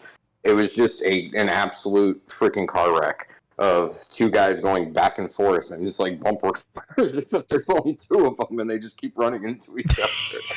So, but it was just enjoyable, and they're both big guys, so they both have great movesets, and they're both so well defined in the movesets. And I think, in lots of times, especially as I'm learning as a kind of a newer handler in OCW, the moveset and what you're kind of portraying, there's a lot more like mentally to it than just being able to play the game. You know what I mean? That sometimes it's a lost art, if you will. Like Melon said the other night in the chat. So they're great, and they put on an epic performance, and I really enjoyed this match. Fucking what you call it? I had a good nomenclature and I can't remember, but something about like fucking Rex Max is Kino. No, Rex in a singlet is Kino. Fucking Rex with that singlet was, I don't know why, but that shit works so on like so many levels. Singlet Rex is different. Is very cursed. Is very cursed. It's Singlet Rex. I do just want to underline what everybody else is saying. Like the move sets are what made this as compelling as it was. It didn't have. I'm not going to say it's my match of the night. There were two that were above this, and honestly, the only reason were for out of the ring reasons, because of the history, because of the build that people had. Like Rex, he just showed up and clotheslined Mark Reese on the Go Home show. So like, I'm not expecting some big WrestleMania build for a charity show. So I'm happy enough that they did anything. But the selling point here is the selling point for all Rex matches. It's because he is just fun to watch do this. Yes. There is nobody that I have seen in my 6 years in this fucking garbage piece of shit community. It's not nice. That does this better than Rex. Rex does move sets and playing to his character better than anybody else. Yep. Anybody. It's not close. Like, and you saw it there. He's even refining it to a T. He was already the best, and he's even going higher than that now. That sequence where he went liver punches, and then Mark Reese took a kneel down, and he said liver punches again, half butterfly suplex, and they were all different animations, and he hit them all fluidly after one another. And like, I recognize that all of those animations are there, but for him to be able to do that so fluidly and confidently is unlike anybody else. If you while not caring. Yeah, exactly. Like if you're a big man, I can't even say big man because they did so many cool things here. Anybody who is looking to see, like, I have a character and I am about to make my moveset, you should watch any Mark Reese match. You should watch any Rex match. Those two are the best at what they do at filling a moveset to their character, like telling a story in the ring. It's impossible in the video game versus real life. Like you get the facials, you get all of the different, like you can talk to the crowd and everything. Can't do that in the game. So the fact that Rex is able to convey what he is and Mark Reese is able to convey what he is just through wrestling moves, that's crazy. That's some fucking ambition era shit. Like these guys are unbelievable. I would say this was my second favorite match of the night because we'll get to Horse and Blacksmith later. But it's coming. Isn't it coming like right now? I think it is. Yes, we go to the Blacksmith we go to the Blacksmith Kassidy hype package, and man, when I saw this started to play, I'm like, wait, what are we seeing? And then after it played, I'm like, oh my god, they got a hype package. Yeah, they got a hype package. And they fucking should. This is the second in a lifetime situation. I know I see it as Rock versus Cena 2, and other people don't care that much. But this shit, these are two people foundational to my OCW experience. Cass is my OCW dad. He taught me how OCW needs to be in collaboration with Jay and everybody else. But like Cass that's that fucking guy. He gets it better than 99% of people get it. And Blacksmith being this rogue weirdo who found a way to be one of the biggest spectacles Like, goddamn, he called out Cass 6 years ago on Resolution, like as a rookie. He just did it. And he ignored. didn't talk. He didn't talk to Cass. He didn't say, "Hey, do you want to do a program?" Like that's how OCW works. He just did it And got like ignored posted the video for and got fucking ignored. three. He got ignored for 4. He got ignored for 4 years. and that catalyst to start and to become this, like, man, this even on its face was the most hyped up match. It wasn't even close for me. And what they did in the match itself was crazy. So I'm so glad they had a hype package to kind of build up that hype for everybody who didn't have that inherent expectation that I did. So we're gonna go through the thing, because this is essential. I think this is my match of the night, to be honest with you. And to be frank, the only reason it wasn't the main event was because Horse decided to horse at the end, and I kind of wanted to end. Not on, like, even if the heels went on a positive note, like I wanted to end, like, you know, like I don't want to end the pay-per-view with like I don't know, an abuse. So I was like, that's literally the only reason that you don't want to. event. You don't want to end the pay-per-view like WCW, where the babyface gets the shit beat out of the. Yeah, with a ring, fucking like, chair shot. We're Like, out of time. if it's just Horse fucking in the, you know, whatever, then all right, that could end it, because it was between 3 matches, but then it wound up being between 2 matches. I'll get to that later. So we'll go down the line, then we'll probably have a special thingy thing in between or towards the end. But so I'll say this. I'll go first because I fucking thoroughly enjoyed this match from top to bottom. I don't want to say nice things about Del Rio because he just fucking holds it against me. But yes, he's one of the better handlers. Again, similar to Rex, fantastic moveset. Del Rio. Fucking Cass. I call him because Cass Parker Stevens isn't he's in not here. on fuck you. What are you supposed to talk about? Del Rio's not Parker Stevens. What are you talking Del about? Rio is not Cass. Del Rio is Alberto Cass. Del No. Coke. Del Rio is a Oh, dumb no, piece of shit. See, and Cass Parker doesn't. Stevens see, is a dumb piece see, of shit. Jake doesn't get the idea. So here, let me break it down for you real quick. So Okay. Cass is, as a handler, the handler is actually Hispanic, but the handler changed his name to a Caucasian name. So despite trying to be Caucasian in every aspect of his life, I call him Del Rio because he's Spanish. That's a reach. Anyway, that's a reach. I doesn't prefer matter. comparing- I don't prefer care. I comparing- don't care what trying you to- think about my canon. Either way, it is All what right. it is. So like I'm saying, Del Rio, aka Cass, very unlikable, but a very good handler regardless. The build up to this, I put third in the lifetime. I guess a second because I couldn't keep count. But yes, as you said, the story with Horse, literally Horse called him out, got ignored. I don't think it was 4 years. It might have been 2 or 3. I can't remember, but whatever. It came last week. And not last week. I'm sorry, last year, or was it last year? No, it was this year, wasn't it? Or whatever. I doesn't matter. Fuck, I don't know. Don't ask me. I've lost count in my head. Everything's just a blur. But yes, these two make magic every time, and this one was no different. Basically, my favorite part about this was setting up the wagering and letting it linger, because I know that when people see an ass whooping and like, oh wait, I started at 5 minutes right once the match started. 5 minutes is Cass whooping ass. So he was like, oh, we were just gonna throw money at Cass. Look at all this beating. And then once that horse kick came, like when me and Jake were watching it, once that horse kick came, I was like, oh, maybe just being a commentator or whatever. Oh, maybe this could be the whatever the shifting, and then it actually winded up happening. Yeah. And then those last 5 minutes where they're just fucking back and forth, reverse left and right, and fucking you could not book it better. You could not book it any fucking better. And this is my match of the night. This is my like fucking this is the match of the year candidate to me personally, just because it had, even in the VP, it had everybody. When you listen to a VP and you have everybody thoroughly invested in it, that's how you know that you have a good fucking player versus player. This is not even a scripted match, because we don't do scripted here. This is a player versus player match. And when you have like 15 people or 40 people watching thoroughly fucking invested in what you're doing, that's how you know you hit. So we'll do the same order before. We'll do Bolek, Yimmy, Court, and then Jake. Boley, you're up. It's great. Go ahead, Papa. Yeah, I was especially excited about this match because I really enjoy both of these characters. And I didn't expect this, because like, you start this match, obviously Horse is coming from a big win streak, defeating Quartz, defeating Ross Cole, and then Taylor's at the main event. So you didn't expect to see Cass completely kicking the shit out of him for 9 minutes. But then you see Horse.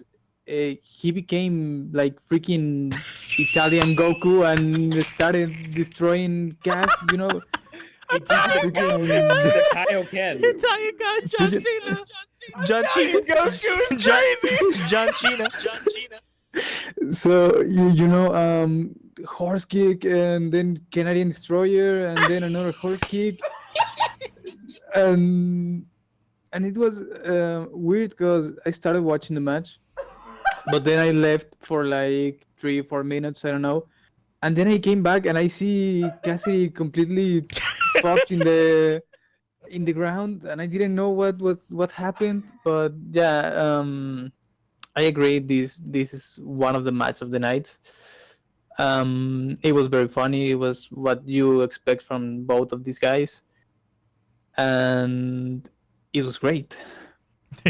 I love that. Hey, Bolek great. Kaioken, come on. Kaioken times 10. What are we talking about here? I like how you went Do you think Italian. a freezer gonna blow up my planet, Fuck. man? Hey, come on, dog. Hey, Jim- don't make me call the spirit bomb here. Come Jimmy, on. you're Call up, the whole Jimmy. family. So I'm going to tell you this right now. So when the betting started, so I'm going to start this right now. I'm the one who threw $25,000 down on Horse right at the start. Okay, the 25,000, right? So I was like, okay. So as soon as he was like getting dog walked by Cass, I'm like, well, I just dropped that in the bucket. So I'm sitting here watching the match, and then of course, he starts to come back, and every time he comes back, Cass does a real good job. Like I don't even know, like I felt like Cass was in his head. Every breaker, every reversal Every he needed, single it was there. It was there. It's just like he knew what he was gonna do. I'm like, did he go back and watch tape? I don't know, man. He knows Horse. Like at this point, like he knows what Horse is gonna do. I mean, like, and I just wrestled Horse, not long ago, and like I didn't know him that well. You know what I mean? Like, so he had him on the ropes. I mean, literally and figuratively in every way you can think of. And then the Horse kick, and then the comeback, and I mean, Horse for world champion. I said it, and I've been saying it on every review and every written review I do on the forum and all of that stuff. I mean, this guy has probably had the best season out of anyone, or you can compare it that hasn't won like a major championship and held it.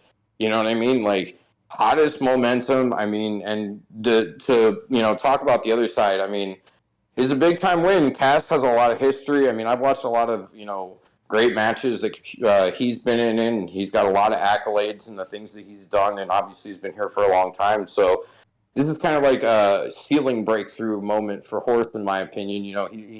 He got Court, he got Russ Cole, now he got Cass. I mean, who's next? I mean, those are some Oh, names. you know who's next. Well, he may not know, but I'm sure you'll tell him. I know who's next. You're up. You're up, Angus. Then Jake. All right. Then our guest.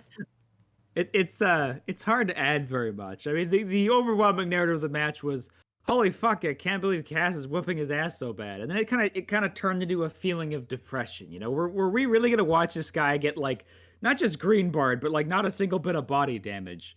I mean, this is gonna end up like a Mulkey Brothers match. It was like, good lord, no, please. Every time that Horse would like try to hit a move, Cass would counter him and then like just power bomb him on the outside or something. Everyone was like, no, please don't do it like this, man. And the fact that the first move that he hit like back on Cass was his own signature, that was like picture perfect. Like you couldn't have wrote it better.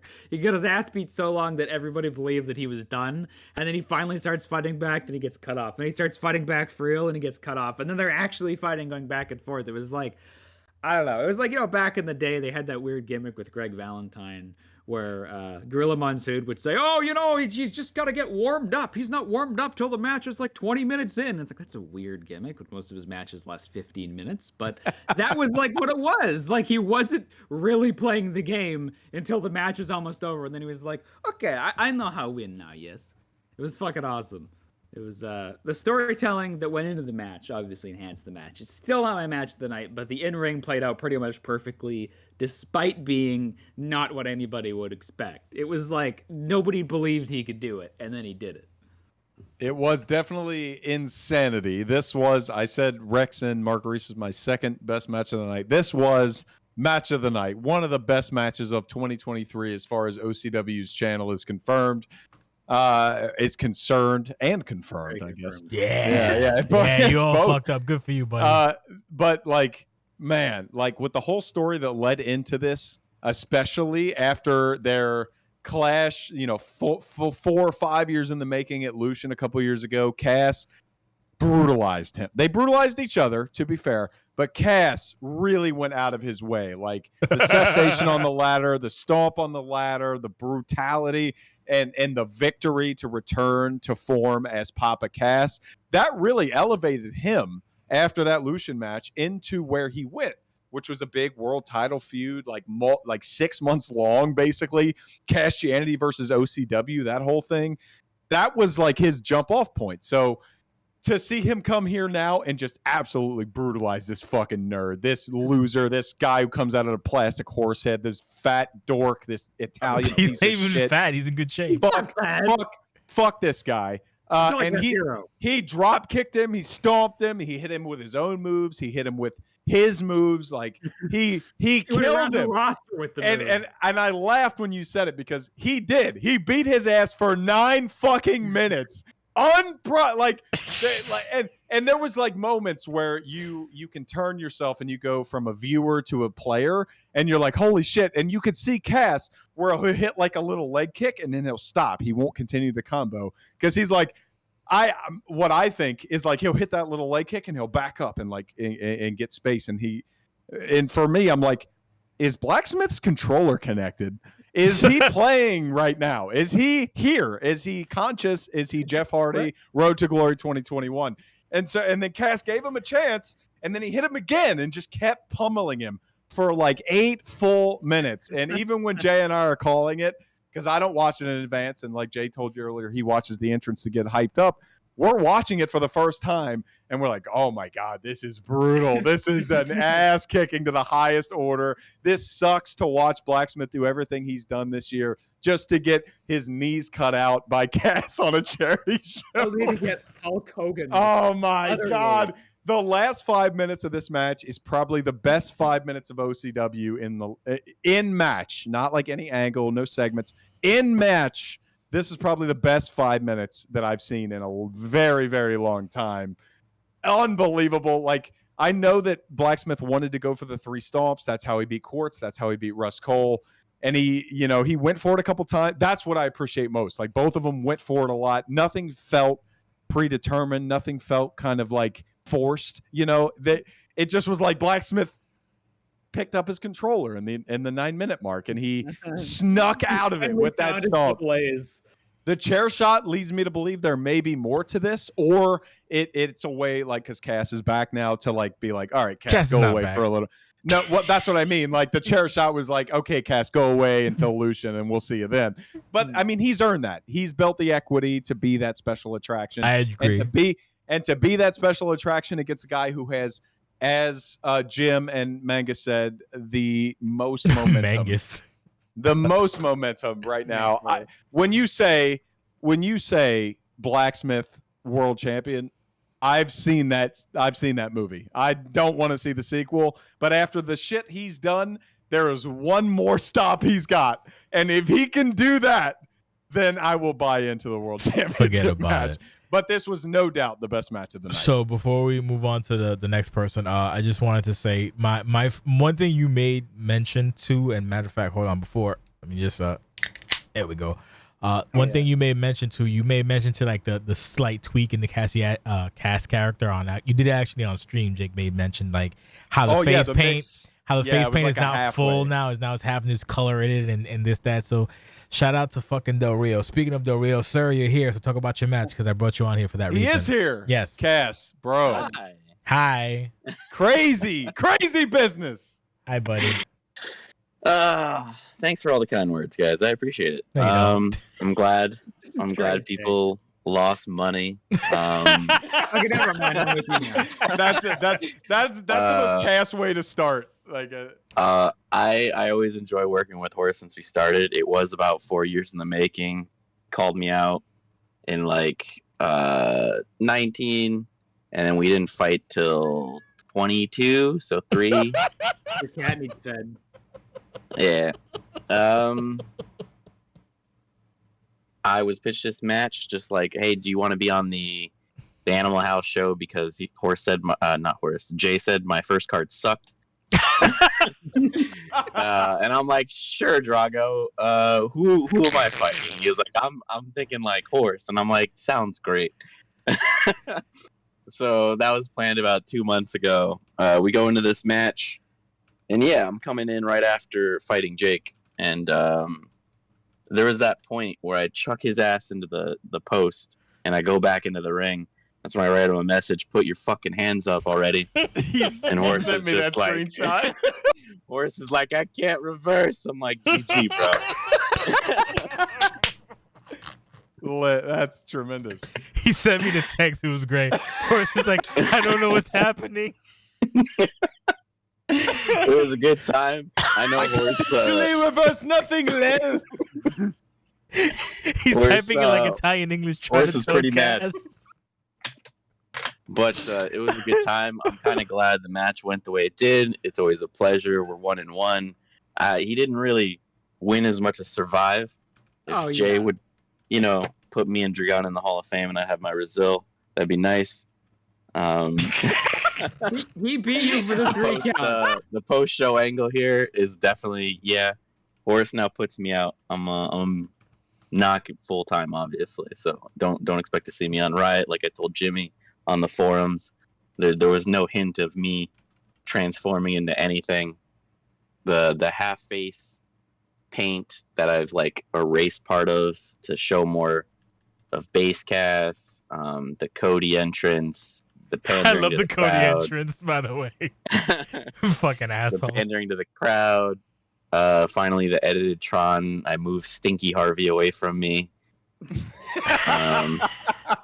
You bastard.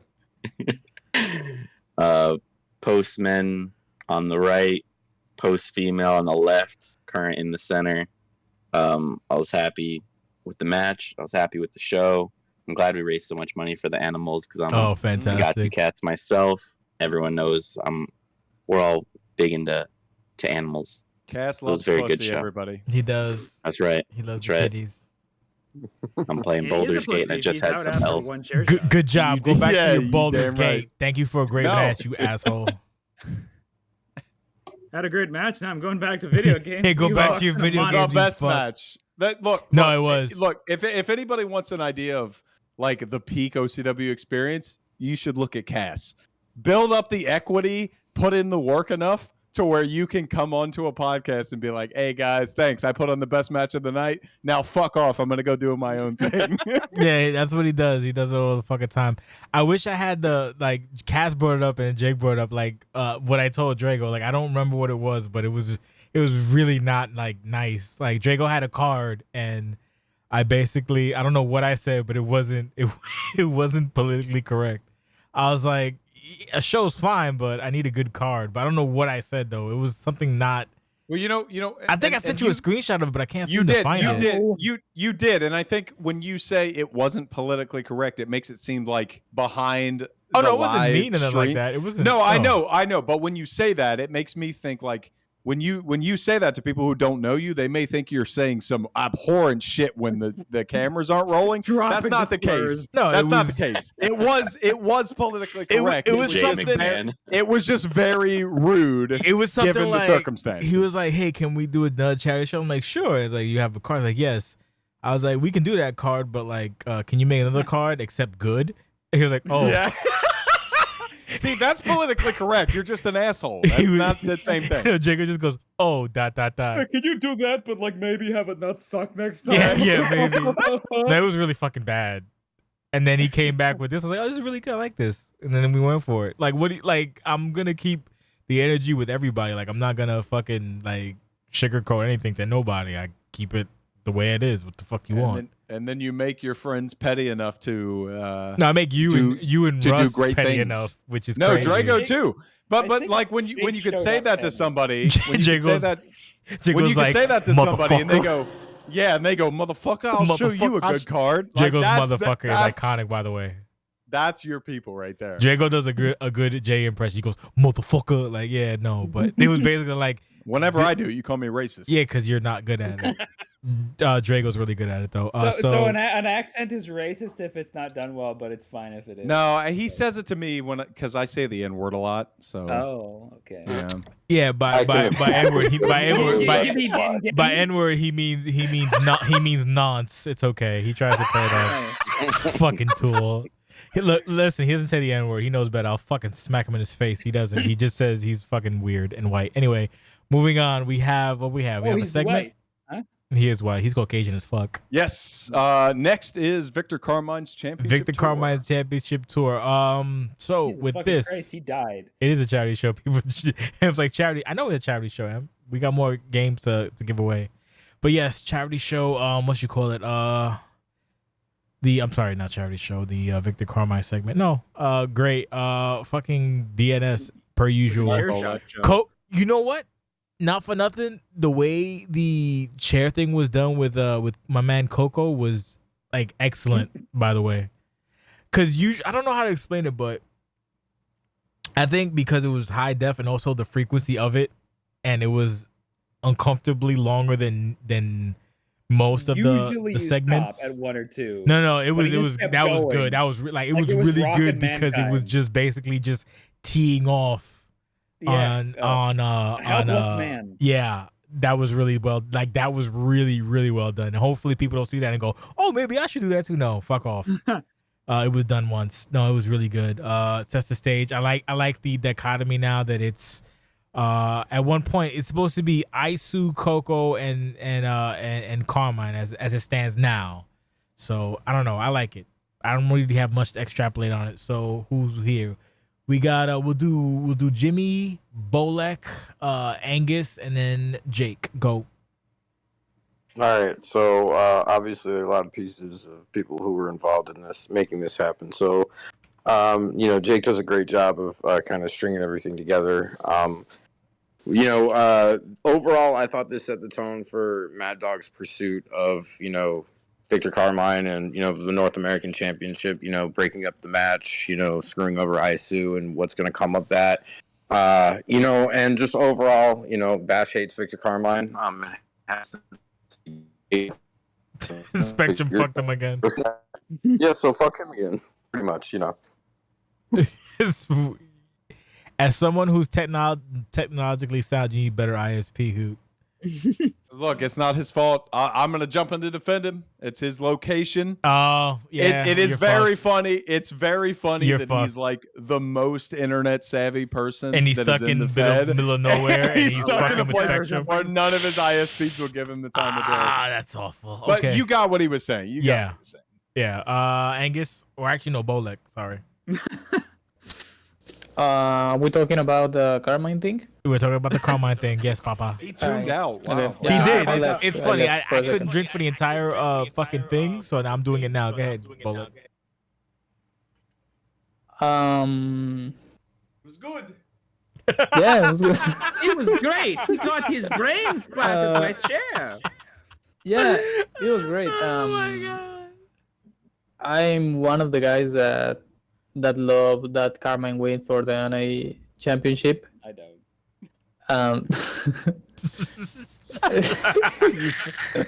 Get fucked, nerd. Go BL Puska. But there's something about Carmine that makes him so punchable. Like you like to punch his face. Wow. He does have a weird looking face. Well, to be fair, he Yeah. did punch Carmine during the segment, so He would did. know. Yeah, He yeah. did tee Oh, off no, on no. him. When Coco Davis, when he got to us and asked who would like to help in the segment. Even internally, they're calling him that. Don't buy into Stop. Jim's pissed. I'm sorry. I'm sorry, Yimmy. I had to do it. Oh man. Yeah, well, he came to us asking for help to who would like to beat Carmine, and I immediately said yes. Like I said, But yeah, it's gonna be very interesting. Mad Dog is a great character and a great handler. He's been showing it for some time now, so it's gonna be very interesting to see his match with Carmine, and I obviously hope he beats you. Well, he already did. I mean, Yeah, fuck he it. whooped his that ass. was pretty Yeah. nasty. This is where I wish we had. Well, we could do it, but like we'll need someone like a sound engineer like Colin or something, like a Coco Davis chant. Cause like I would 100% We have that want in matches. Coco. No, just a Coco Davis chant when like he's getting offense in, and he just Yeah, would just start they chanting would never Coco. want. They would never want him. Just Mangus. fucking being annoying to piss him off. It's like, stop saying that. Stop saying my that Coco. It's not Coco. Whatever. He turns the crowd and gets rolled up. Fucking, handler wise, Jake fucked up because I'm holding on to that Coco shit for a long ass fucking time, bro. That shit just makes me happy. Just saying Coco Davis, mad disrespectful. Anyway, who the fuck is next? I forgot. Now I'm next. You're next, Yeah. guy, Angus. You got anything All to right. add? So I got some insight into the future. I want to say if this is, I don't know if it's going to end up as a triple threat or if it's going to be like I hope Mad it's a Dog triple threat. versus, Carmen with IC in Carmen. his corner. But Carmen. what is it, Carmine? We had a whole feud, and he doesn't even know how to say it. I Is love. it Carmine? I thought it was kind of Carmen. You know how Rex It's is not a Carmen. There's an E. You know how Rex is like He's just silent. Rex is a nihilist. Angus is just what's the fuck is it called? Oblivious, which makes me even get Angus. No, Continue. Amart is oblivious. of No, course. I'm you're very right. oblivious. He is very oblivious. I catch like 50% of the program. I can't wait for him to show up No, tomorrow no, for a pay per view. Amar's No, like, you're wait, right. You're Amar's right. showing up for the Magnus pay is per view oblivious. tomorrow. Like, oh, Animal House can't wait for it. Like, wait, what? Yeah. That's I shade. can't wait. Happy to be here early, guys. wait. Why is the arena empty? Why are the lights off? What the hell? Tell He's us in the about- wrong- He's in the Tell us wrong about. city in Australia. Tell us about Carmen, Mangus. Okay, well, calamine lotion out here. Listen, whether it's a three-way or whether it's he's in his corner, I hope, because it's the right thing to do, that Isu and Carmine just beat the shit out of Mad Dog for like 10 minutes, like a double team, throw him out, and then have a match. Because that's what they should do. He's been such a menace. He doesn't deserve this title shot. All he's done is attack people. They ought to just whoop his ass and throw him out in the street and lock him out of the building. Damn. As far as DNS would let that happen. and Hell second of no. all, as far as DNS goes, I think we should create an alliance to end DNS mania. These motherfuckers It are already interfering in exists. every segment. Yeah, but the Threat Hunters is like 2 people. All right, we need more people. We need to make this a numbers game. We need like the new anti-internet order, the anti-nerd order. JNWO or some shit. We gotta whoop these guys. We gotta whoop these guys until they're calling in with dial-up. Somebody's picking up Bring the it phone in the on. arena and the whole server goes down. Mangus trying to establish bureaucracy against the DNS. I am calling for a fatwa on DNS. Angus is like, hey, DNS, eat a dick. He's had enough. He's like, look, I know people hate DNS, but I want organization. Bro. I need business titles. Can I we need pick- a can I- union. can They I pitch interrupted something- two of can I- my segments. Can I pitch something real quick? Yeah. Fucking Oh. DNS runs in the ring. They fucking jump Carmen. They jump. They jump Isu, and they're just stomping them up. They're stomping them up. Next thing you know, you hear the fucking wow. Here comes El Pusco with a steel chair. Oh shit! Babyface alter ego.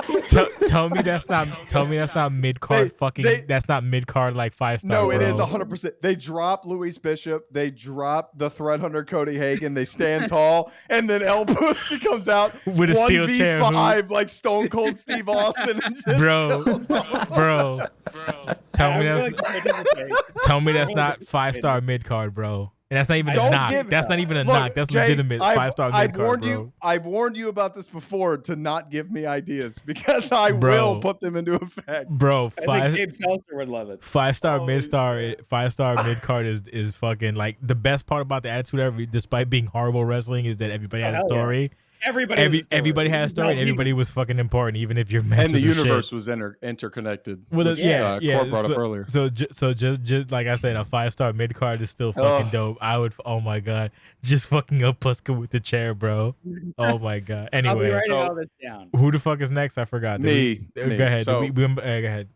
I'm the only one. So, yeah, I mean, obviously, I dick around all the time. Like Victor Carmine, his whole career has been kind of a fun entertainment, like, with everything he's done has been all kind of off the wall bullshit. Even the Cutlass stuff when we went to Disneyland and rode on the roller coasters and stuff.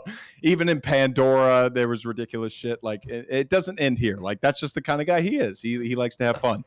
So this, I did not expect the Coco Davis segment to turn into him being called that primarily, especially by you, Jay. Yes, you did. When we're calling matches. Yes, you did. I didn't anticipate that. With that said, that amount of disrespect to somebody who takes himself very seriously, and I think it was Jim that said it perfectly in his last review of the Go Home show. I can't wait to see how brutal the Get Back is. I'm like, well he knows pro wrestling, because as soon as you do something like that, the immediate thought as a pure babyface, as Victor Carmine is like, something bad is about to happen to you. And it is tough to toe that line between like a Valmont beatdown and a justifiable ass whooping.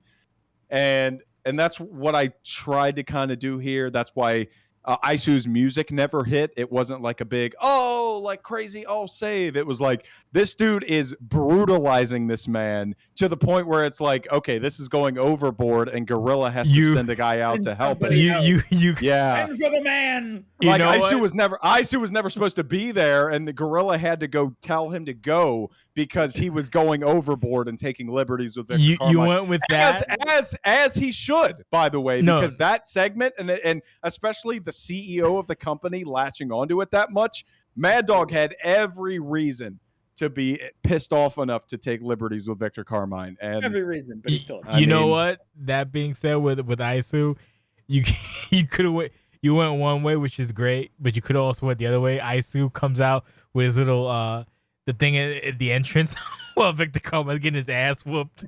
Coming down, high-fiving the crowd. Imagine Isu does his whole entrance and he's like yapping up the crowd. I call it the Jeff Hardy. That's funny. You know what? That did happen. It just didn't happen on the screen because the cameramen were Jay. You were in Gorilla. You told them to shoot the chair shot. So I mean, that's your fault. Could you imagine though if you have the Isu entrance while he just get his ass whooped? Anyway, my lord. We have the next match, right? I'll be okay.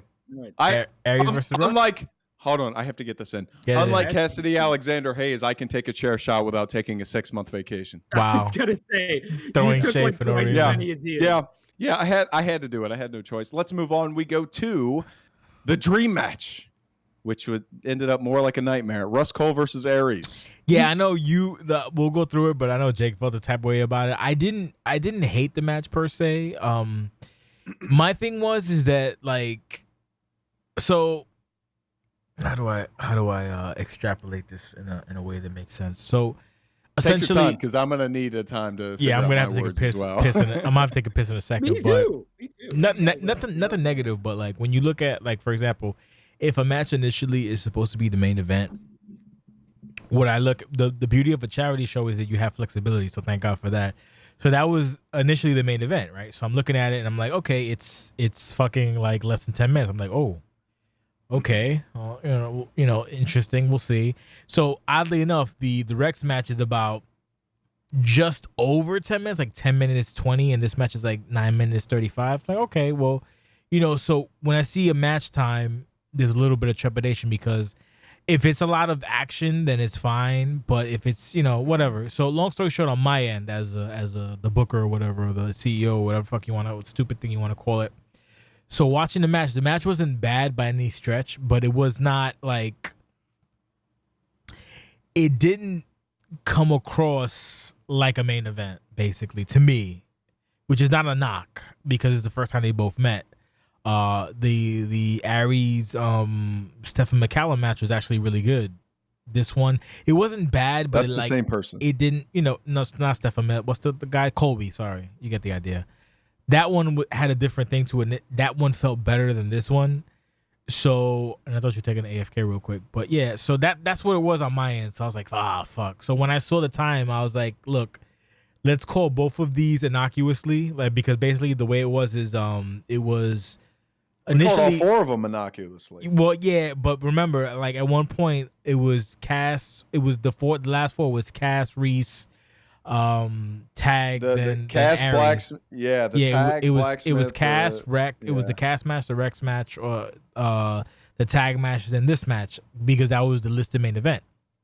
So I was like, let's call it innocuously, and then we'll go from there. So we wound up watching this match first, just because to see like how it would go. And again, to be clear, it wasn't a bad match, but it didn't have that like extra like oomph or whatever. And then the thing that got Jake kind of tight was that essentially the zombie thing, which I played off because I was, whatever. I'm not, it's a charity show, whatever. You're like, professional. yeah, that got Jake a little upset. I played it off as the whole thing with the, the whole chasing the title stuff and whatever. Because back in the day, I used to try to give extra lore to help people out, whatever. So I did that, and that kind of helped clean things up a little bit. Like giving Aries this whole manic phase, and now he's jet lagged and he's trying to get his title back, so that's why he's all fucked up. So match wasn't bad by any stretch, but it wasn't anything special basically. So for a dream match, it didn't stand out. So which was, to be honest, it's not disappointing. It was like, oh, okay, like it is what it is. Like there's nothing like good or bad for me to say. It was okay match. But it didn't feel like it should be the main event, basically, is what I'm trying to say, in essence. And that's pretty much my thought on it. Like, again, to be clear, no negative, no positive, just kind of, okay, it's the thing. Like, I kind of expected more, especially if it would be the main event, but it didn't have that extra whatever. So I was like, whatever. And then to go a bit further, the breakdown was between the tag match. Well, this is after watching the tag match, obviously, but after watching the tag match and then this match and then the horse match, it's like all 4 of them. Yeah. Well, yeah, it was basically all 4, but the general for me it was either going to be the horse match or the tag match. And then the only reason the horse match didn't go last was because fucking Horsey decided to be like, well, I won, I'm going to fucking be a dick and hit you with a chair. If he didn't do that, then there's a good chance it would have been the last. Just because, like, you want to end the pay-per-view not on a bad note, but on a, like, even if a heel wins, okay, whatever. Like, Perfect Storm is heels, obviously. A clear note. Yeah. Like, doesn't have to be good or bad. Exactly. You don't want to fuck finish mess. Yeah, so, like, Horse winning would have been the perfect end, but then him, it's like, I'm going to use the chair. It's like, nah, I don't want to end the charity show on that. So, if Perfect Storm winded up like doing a 3D after the fucking match, whatever, to be dicks, then it would have been like a coin toss, like, fuck, which one? But yeah. Harvey, get the tables. Yeah, Harvey, get the tables. So yeah. So that being said, being clear on everything, again, not trying to be negative. I'm not. I just wanted to get my thought out that way before Jake goes. So we will do Bolek, then Jimmy, then Angus, then Jake. I'm going to go take a piss. So go ahead. For the first time ever, I'm gonna say this was not great. Okay. Oh fuck me, dude! I just stopped. That's awesome. Okay. I'm not saying it was bad, obviously, but these two guys have such a great aura around them that you only expect 5-star matches, segments, everything. So this was not a bad match, but it was just not as good as we expected. It's not their fault, I guess. It's our fault for thinking it was gonna be a 20-minute Tokyo Dome match. But yeah, I mean, I liked it. I like that Aries won because he looks strong on his way. Yeah, not much to say. Magoose? I thought the order was Jimmy, Angus, but I'll take it if That's if fine. I'm gonna get It's your turn now. Okay. Well, yeah, I mean, there's no sugarcoating it. Comp is comp. That's the problem with OCW is sometimes matches feel like they don't get in second gear because Well, you know what I mean, is that you can't always get the match that the storyline is building to or that the wrestlers are capable of because, anything could happen. And what happened was the match really didn't get into second gear because it kept kind of building that Russ Cole comeback that never really happened. It was kind of just back and forth, but mostly Aries. It was like a regular TV match, which is a shame. And especially, I think, with Aries coming out sweaty, drunk, or apparently undead or whatever. I guess it was supposed to be about, like, he's totally out of sorts from having his title stolen. There's probably going to be RPs like on the web show about that, but it sort of ended up unfortunately accidentally making Russ look worse because he got beat by a guy who was stumbling to the ring like Jake Roberts in Heroes of Wrestling and then was fine for the entire match. I like the beginning part where Russ keeps throwing him out like, get out of here, you're drunk, you're out of sorts, and he just taunted and then got back in. So you could say it's maybe 5D chess, but definitely one of those matches where it just didn't get out of second gear, and it kind of, it was a match. It was a TV match that unfortunately happened to be high in a pay-per-view with main event guys. Shit happens. Jimmy.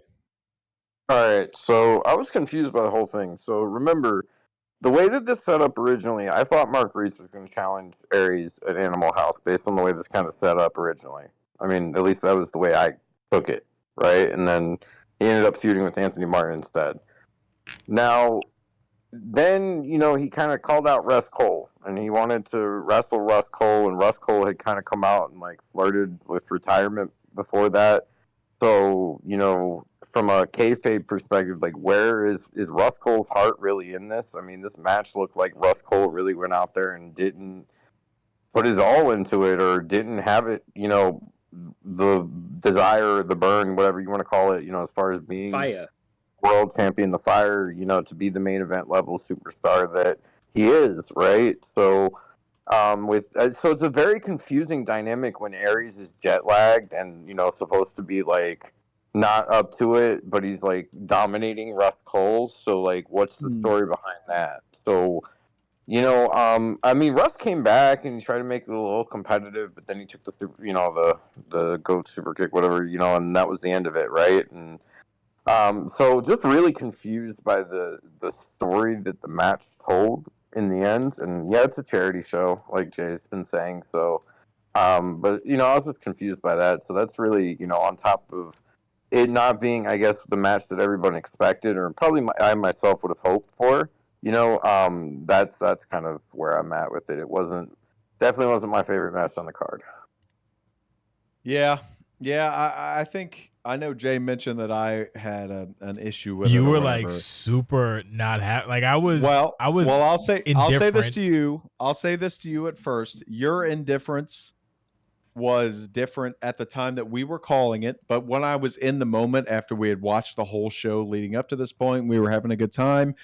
The match was a lot better than I initially gave it credit for.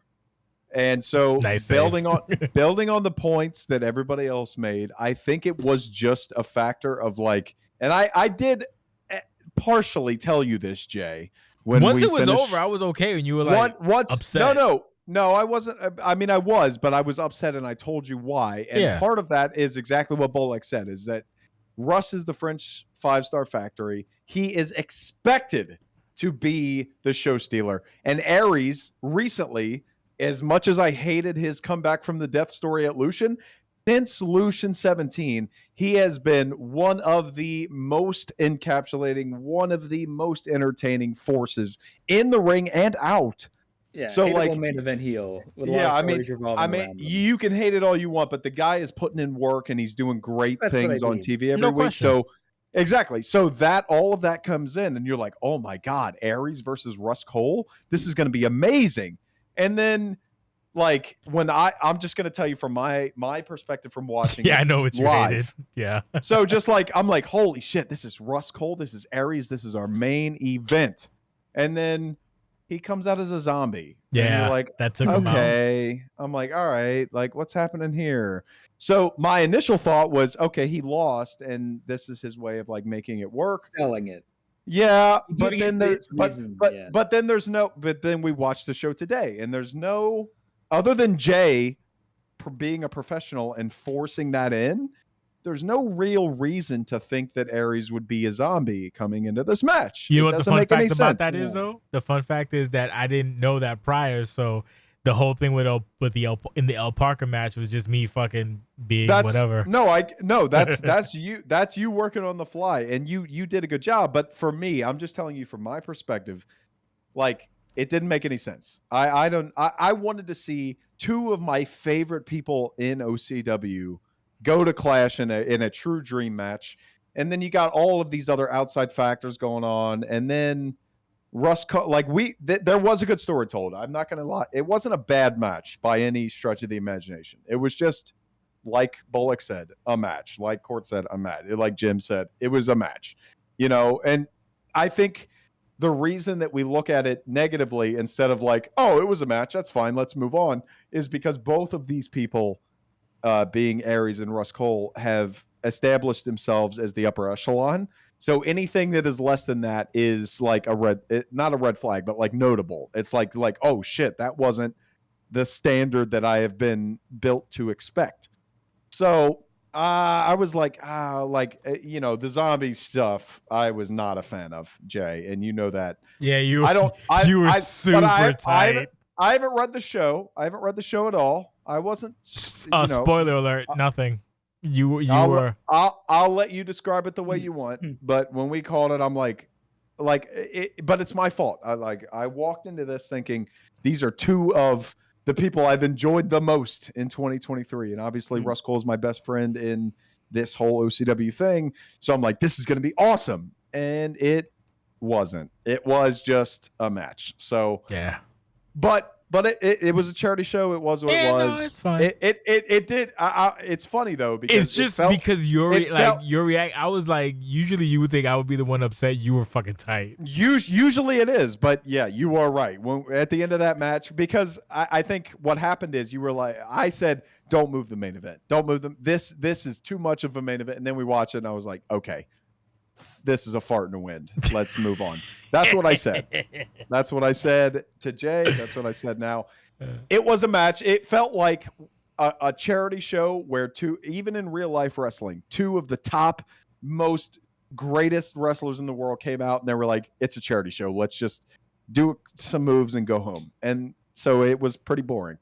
And that's what it was. But it was a charity show. So I don't really know what else much to say about it. It's just I just found it hilarious because I'm trying to be on the wave, like I'm trying to be. I will say, at least they did. I don't want to say at least they did do stuff on TV to like build up to this, to like intercept. It wasn't bad. Basically, and what Aries were doing before. What you're trying to say is it wasn't bad. It wasn't out of nowhere. It's just that it didn't live up to the expectation that you had in your head and that I had in my head. The lofty expectation. These are two people that I think are the best at OCW from a media, from a match, from all perspectives. And this match was not that. So I was bummed out. Well, at the end of the day, it still wasn't Rex versus Paul Pugh, so we have that going for us. I felt the same way then, but a lot worse. So yes, at least it wasn't that. Because that was like 30 minutes of ugh. Anyway, that was off. That was. Is there anybody else that we missed, so we can move on? That was it. I was last. All right, good. To be clear, that's what it was. Just want to make mentions. Not to be negative, but it is what it is. So last but not least, we have the tag team match on Crown versus Thing. The video segment was, so the funny thing about the video segment was there wasn't actually a video whatever done, and I was like, look, hey, and this is me not being like whatever because I'm portrayed a certain way. So I'm like, if you're gonna portray, I'll wait. I told you, but like, yeah, wait your turn. So I was like, look, if you kind of, because he said, Jake was like, I hate that you're going first with this because it's gonna really put everything out of perspective. It doesn't matter. Jake was like, I don't know if I have time. I might do a whatever video for a hype video for him. You do what you want. So I said, hey, look, if you do one, and listen, to be clear, I told him just like this. To be clear, I'm not forcing you. I'm not doing the whole whatever. I'm like, if you do one, there's a good chance it'll probably be the last match just because of what happened with Horse. Again, to bring it back to my perspective as a booker, the thing with Horse was the Horse cast would have ended the show just because of the way it was. But the fact that at the end Horses had to just go lol chair, I was like, not great. And for a charity show. And then this is after watching the tag match where the tag match ended. The heels won, cool, but it wasn't. They just won. It wasn't like any bullshit afterwards. It's like, all right, cool. So I'm like, if that being said, if you decide to do whatever that would probably give you a little extra nudge for the thing. But more than likely it was going to be anyway, just because the fact that the thing ended with fucking Cass being brain with a chair. Like, I don't want to end the show with fucking even Cass being brain. Like, you don't want to end the charity show with like quote unquote the like, I guess the better face or whatever getting brain with a chair. So it's like, I'm in a position either way. So that's where it was. And then Jake wound up doing an intro, which was pretty good. I liked it. It was the song was very, very cool. It went a different way, and I don't know. Either way, match itself good. I wouldn't call it match of the night, but it was definitely worthy of a main event. Oh, hey, somebody thingy thing. Someone hey, thank you, thanks, Cheyenne. Oh, it's Che coming in late. Thank you, Che, for coming in. Finally got off got off they work. said they were at work. Yeah, they were at work. They finally got off work. I got lucky. I'm never off Saturday. Yeah. So yeah, no, it was a good hype video. The match itself, good. I wouldn't call it match of the night, but it would be number 2. And just because the horse cast match set such a weird bar emotionally, but this match was great. It's 2 fucking foundationally like amazing teams. It's good. It's like 4 of the best handlers in OCW of the new generation. Can't even call them like the next generation because they're like the modern guys now. They're like the old people. So eventually when people like step up and they become like whatever, these people are the old guys. So now it's crazy not to think that they've been here for like 6 years or whatever, 7 even. OCW like Doc canonically young, but the beard makes him look like he's a grizzled vet. OCW time is fucking ridiculous. So in my head, all 4 of those people are still like rookies in my head, but they're not. Yeah. They've been here for fucking almost a decade. You'll hear it every time we come out. He goes, Future the best generation. The new generation. He has to correct himself every time. Like, oh, wait, new stars. They've been here. They've been here. Antonio Everett's a Grand Slam champion. Come on, bro. All these people are going in the Hall of Fame in the next couple of years. Like they're not new anymore. But in my head, because it's like fucking, it's crazy. So anyway, that being said, enjoyable, proper for a main event. Not my match of the night, but still a great fucking match regardless. We will do in this order once again. We're going with my man, Mr. Great, the Bolek, then Jimmy, then Angus, then Jake. Go ahead. Mr. Great could be a solid gimmick. But go ahead, Bolek. This one was great. This was great. Yeah. Yeah. You damn right. Tell him, Bolek. Yeah, I'm gonna tell him. Okay, starting from the hype video, I really liked it. I felt like it was very emotional. And maybe I'm biased because I really love all 4 of these guys. But yeah, I really liked it. Now to the match. This is my match of the night. Okay. And that's a lot because I don't really enjoy tag matches.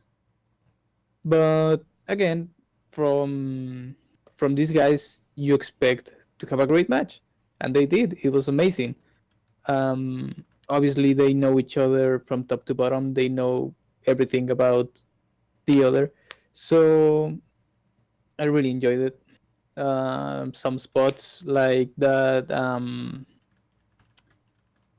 when Jake hit the Black Phoenix and then tagged Harvey so he could do the Riptide.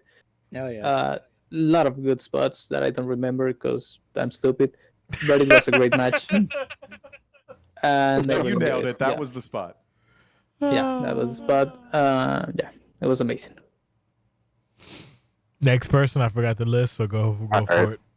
So my turn. What surprised me was how quickly actually Perfect Storm kind of jumped out to an advantage in the match. That was the thing that shocked me about this. It was a really. I'm complimenting you. Okay. You know what, Jake? All right. That's all right. You're still no. Come on. We're out of kayfabe. We're out of kayfabe. Go ahead. All right. Anyway, so it was a very good match back and forth, and I was surprised the Perfect Storm really jumped out in front early. And I really did enjoy it. Like I said, it's right underneath those other 2 matches for me in terms of match of the night. It definitely deserved where it was. They told an interesting story for something that they popped together quick because originally this was supposed to be something different, right? You know, with the championship match. So overall, very interesting.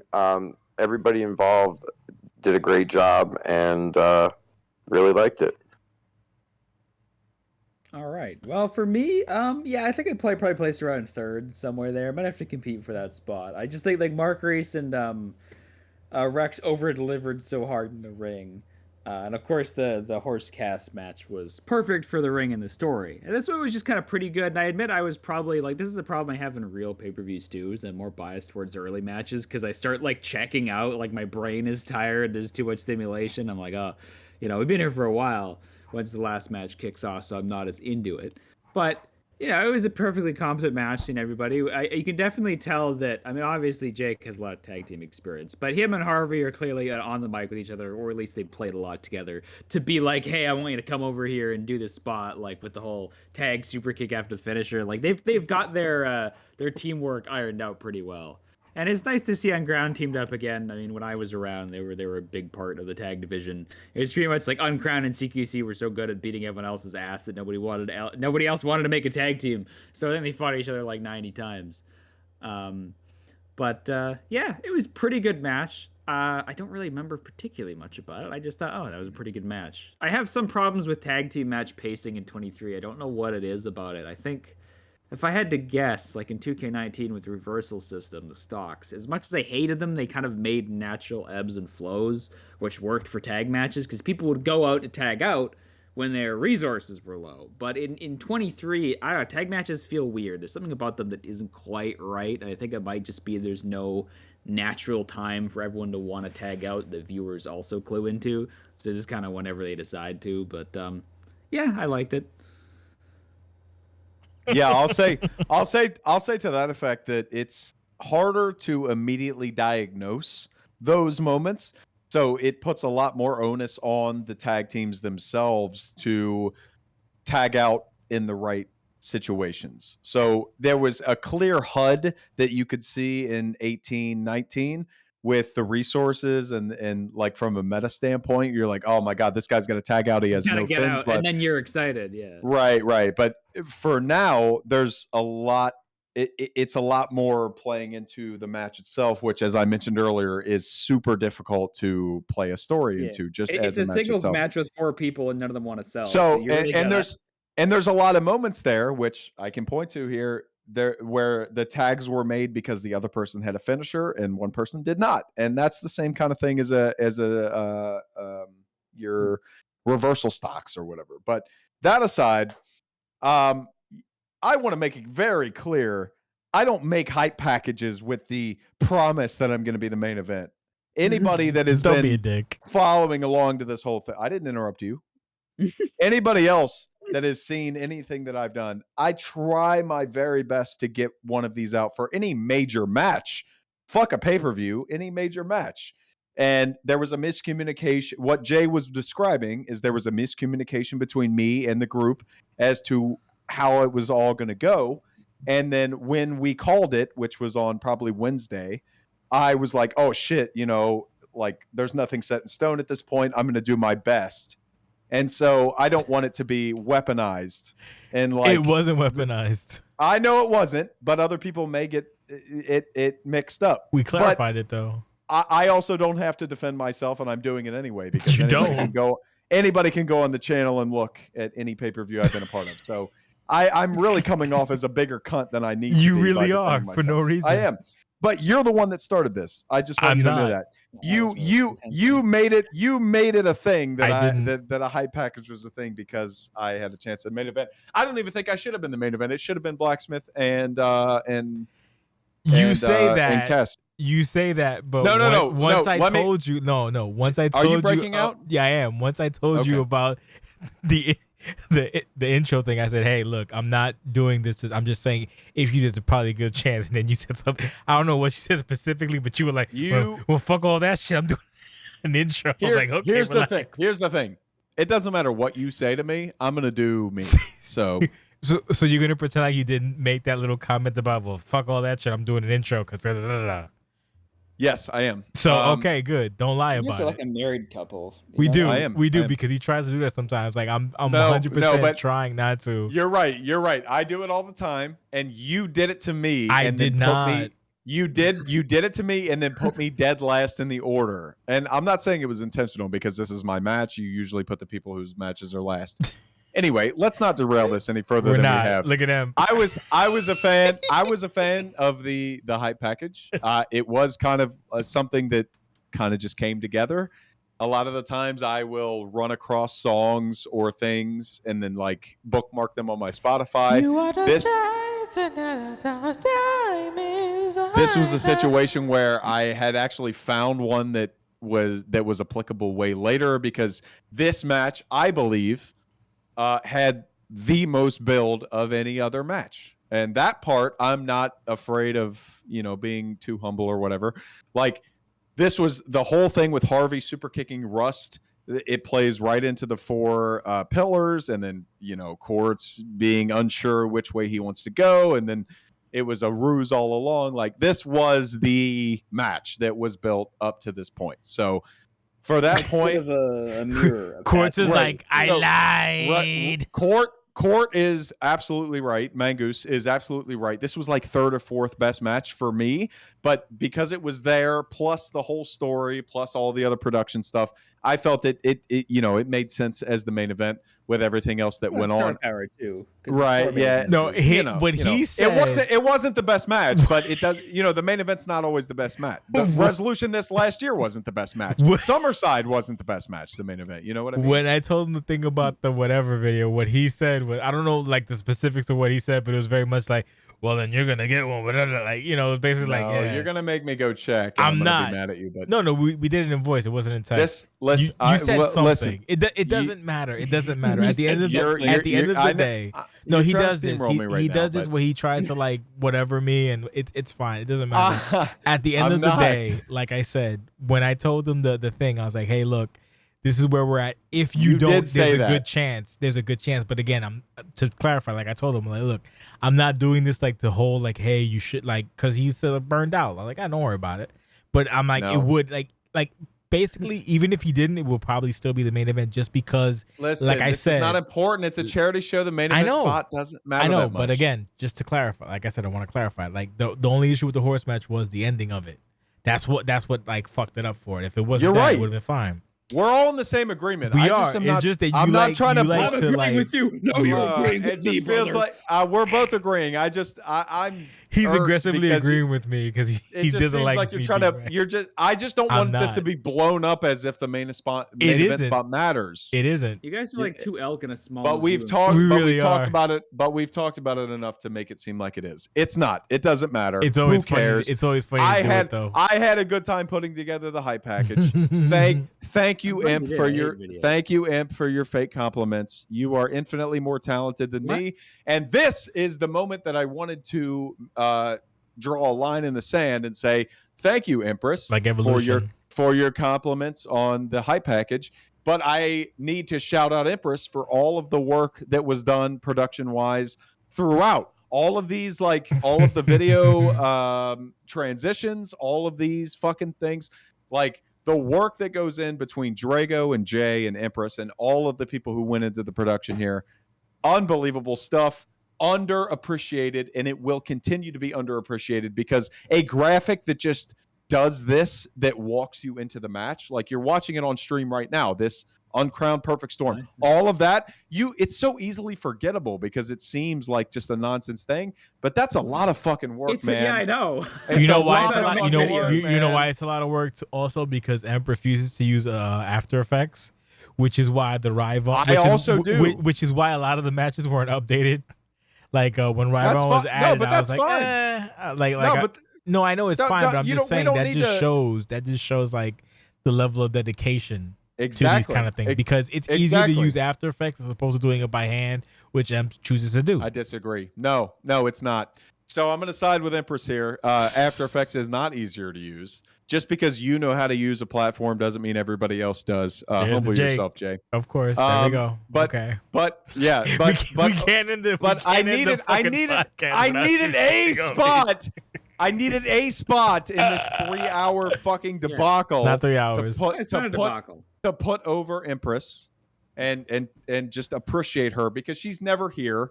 She's never on these pods. She's never vocal. She's never front. Because she doesn't want to use her fucking voice. That's fine, whatever. but that's okay. But that tells me that we need to do a better job at promoting the people behind the scenes. If they don't want to be on screen, or they don't want to be on camera, they don't want to be on mic, totally fine.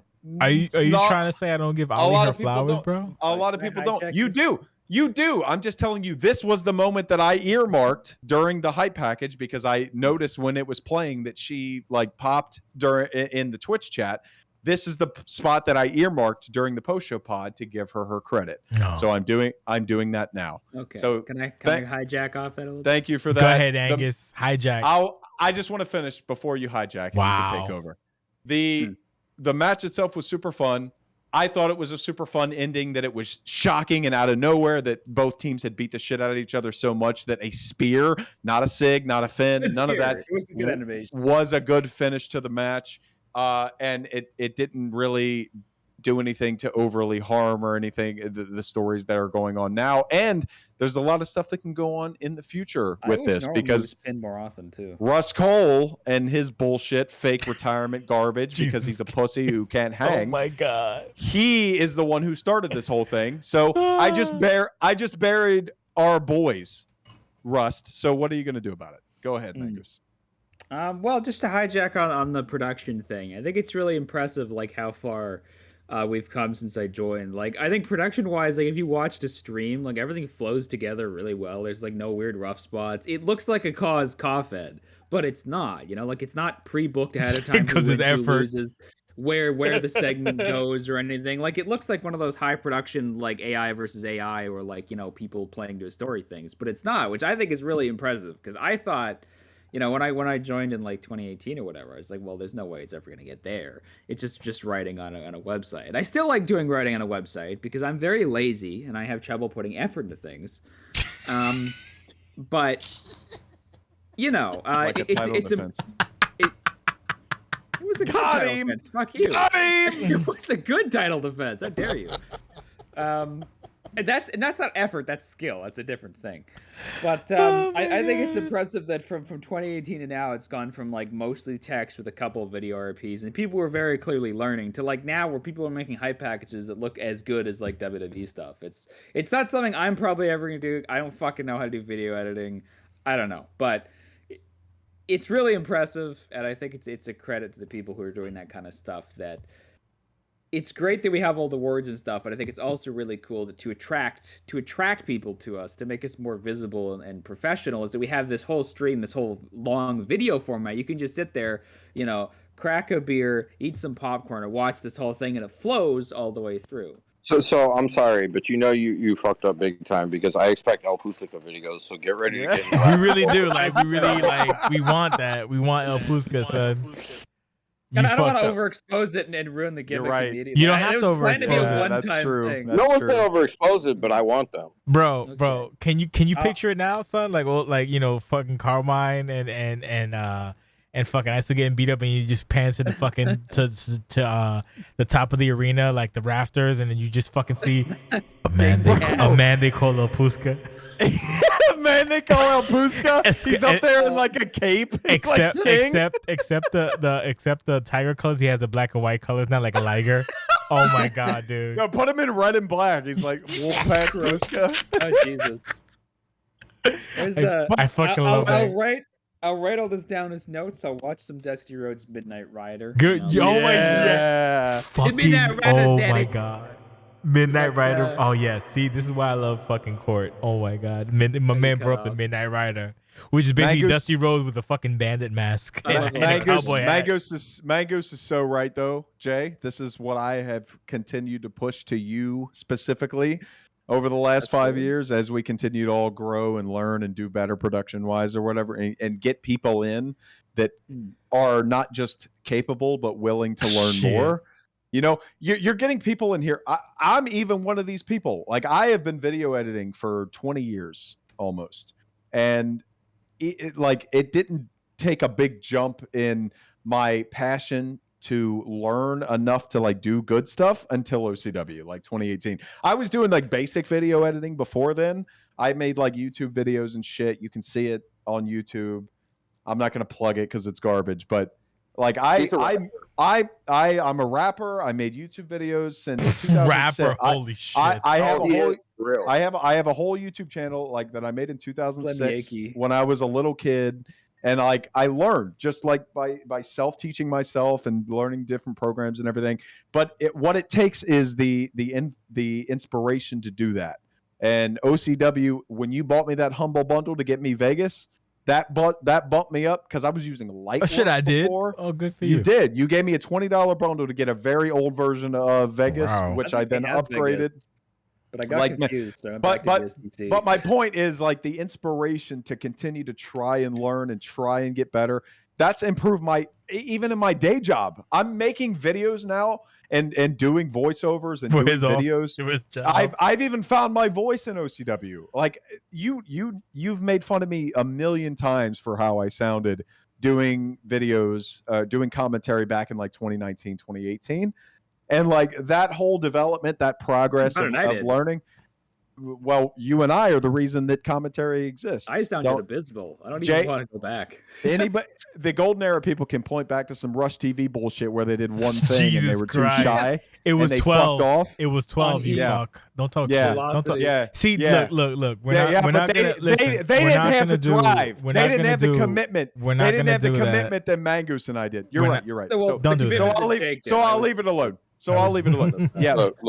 But you would be there. You would be there if not for your IRL circumstances. Anyway, my point is that OCW has driven everybody to up their game in functional skills that can affect them not just here, but all over. Like professionally, like I do commercials for Canada. Speaking of, I'm gonna have to ask you some tips and tricks because I want to get into that game as well. You want to do commercials for Canada? Not for Canada necessarily, but just figure out what he did for his Fiverr page. The only reason it's in Canada is because I had a reference that went up there. Anyway, I'm not here to pump myself over.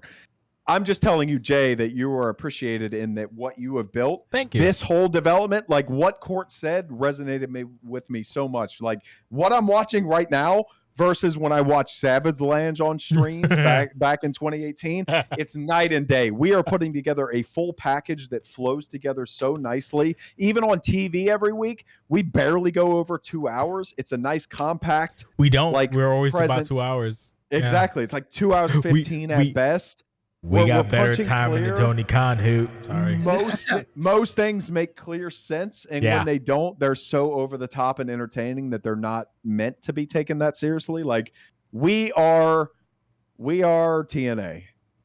I would say, you know what? I'm okay with that. I do too. I don't think it's it seems disrespectful. No, it's not. But I say TNA. It's not like circa 2005 and onwards. We're not talking about like Ken Shamrock. No. I mean now. I mean right now. I watch every Impact show, and I've told Jay this in straight because he goes like, "What are we AEW? We can't put our segments in the right order, or what are we WWE?" No, I'm like, no. We are Impact because we are a great mix of work rate and goofy serious content, goofy shit, and just entertaining, like everything. Like that's what we are. I say TNA because that's what they are now. No, it's fine. Like I don't think that's an insult at all. Again. I wonder if they're that's a great analogy. That's how I feel it. I do. That's how I feel. From a newer person's perspective, like I've been here like 9 months or whatever it is, right? Like it flows very well. You come in and you kind of start to find a place, and it moves well. People are generally pretty good to work with. Like I haven't had many problems, that type of thing. And except Danny Watts. Well, I'm not going to talk about that. We've been over that in show discussion for apparently 2 days straight. That's me. I'm just being cheeky. I'm just being cheeky. Jim's the guy who takes initiative with what he does. So whenever something like that doesn't work out, he's able to push it off and move to the next thing. You wouldn't even know if he didn't mention it. Yeah. Well. Anyway, it's just like I said, it's a good environment and everything's, it's just top down. Jay, it's all from you. You know what I mean? So that's all I'm trying to say. Exactly. No doubt, Jim. Yeah. So we'll do closing thoughts, and we made pretty good time. We were doing good time, and then it went away. No, eventually it went away. But It's it, No. because you two act like my parents. you I know? made a joke in Red Zone. he does. I made a joke in Red Zone, and I said we're not going to be done until 9. Like it's going to be 3 hours of me and Jay barking at each other, and Actually, it's 5:47. it's the same fucking thing every time. But No, I didn't say we. I'd say maybe till the end we didn't. At least I didn't make a conscious effort to attack you. But either way, it doesn't matter. have to be, but It's not but about it's you. fun. It's not about it's me. Fun. It It's is. fun though. I That's enjoy why it. we do. That's why we do it though. If it wasn't fun, like we're passionate about like talking about things. We I know it's invest our fine. but Very you just- limited free time. You're just in. very powerful with your fucking. I love this as a- shit, man. as a- oh Hi, shit! Melon. Yeah, Bubba. Hi, Bubba. So now that you're You here, know too, so before we wrap it up, Give him the floor. Before we go, Melon. Before we wrap it up, Melon, would you please give them a JCS impression, please?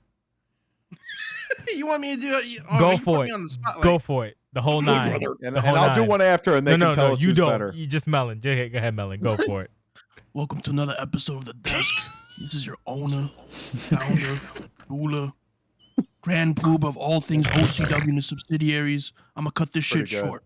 That's pretty good. Suck my Got a dick, show tonight. motherfucker. I got 1 RP and 2 matches from Nate Ortiz. What the fuck is wrong with y'all?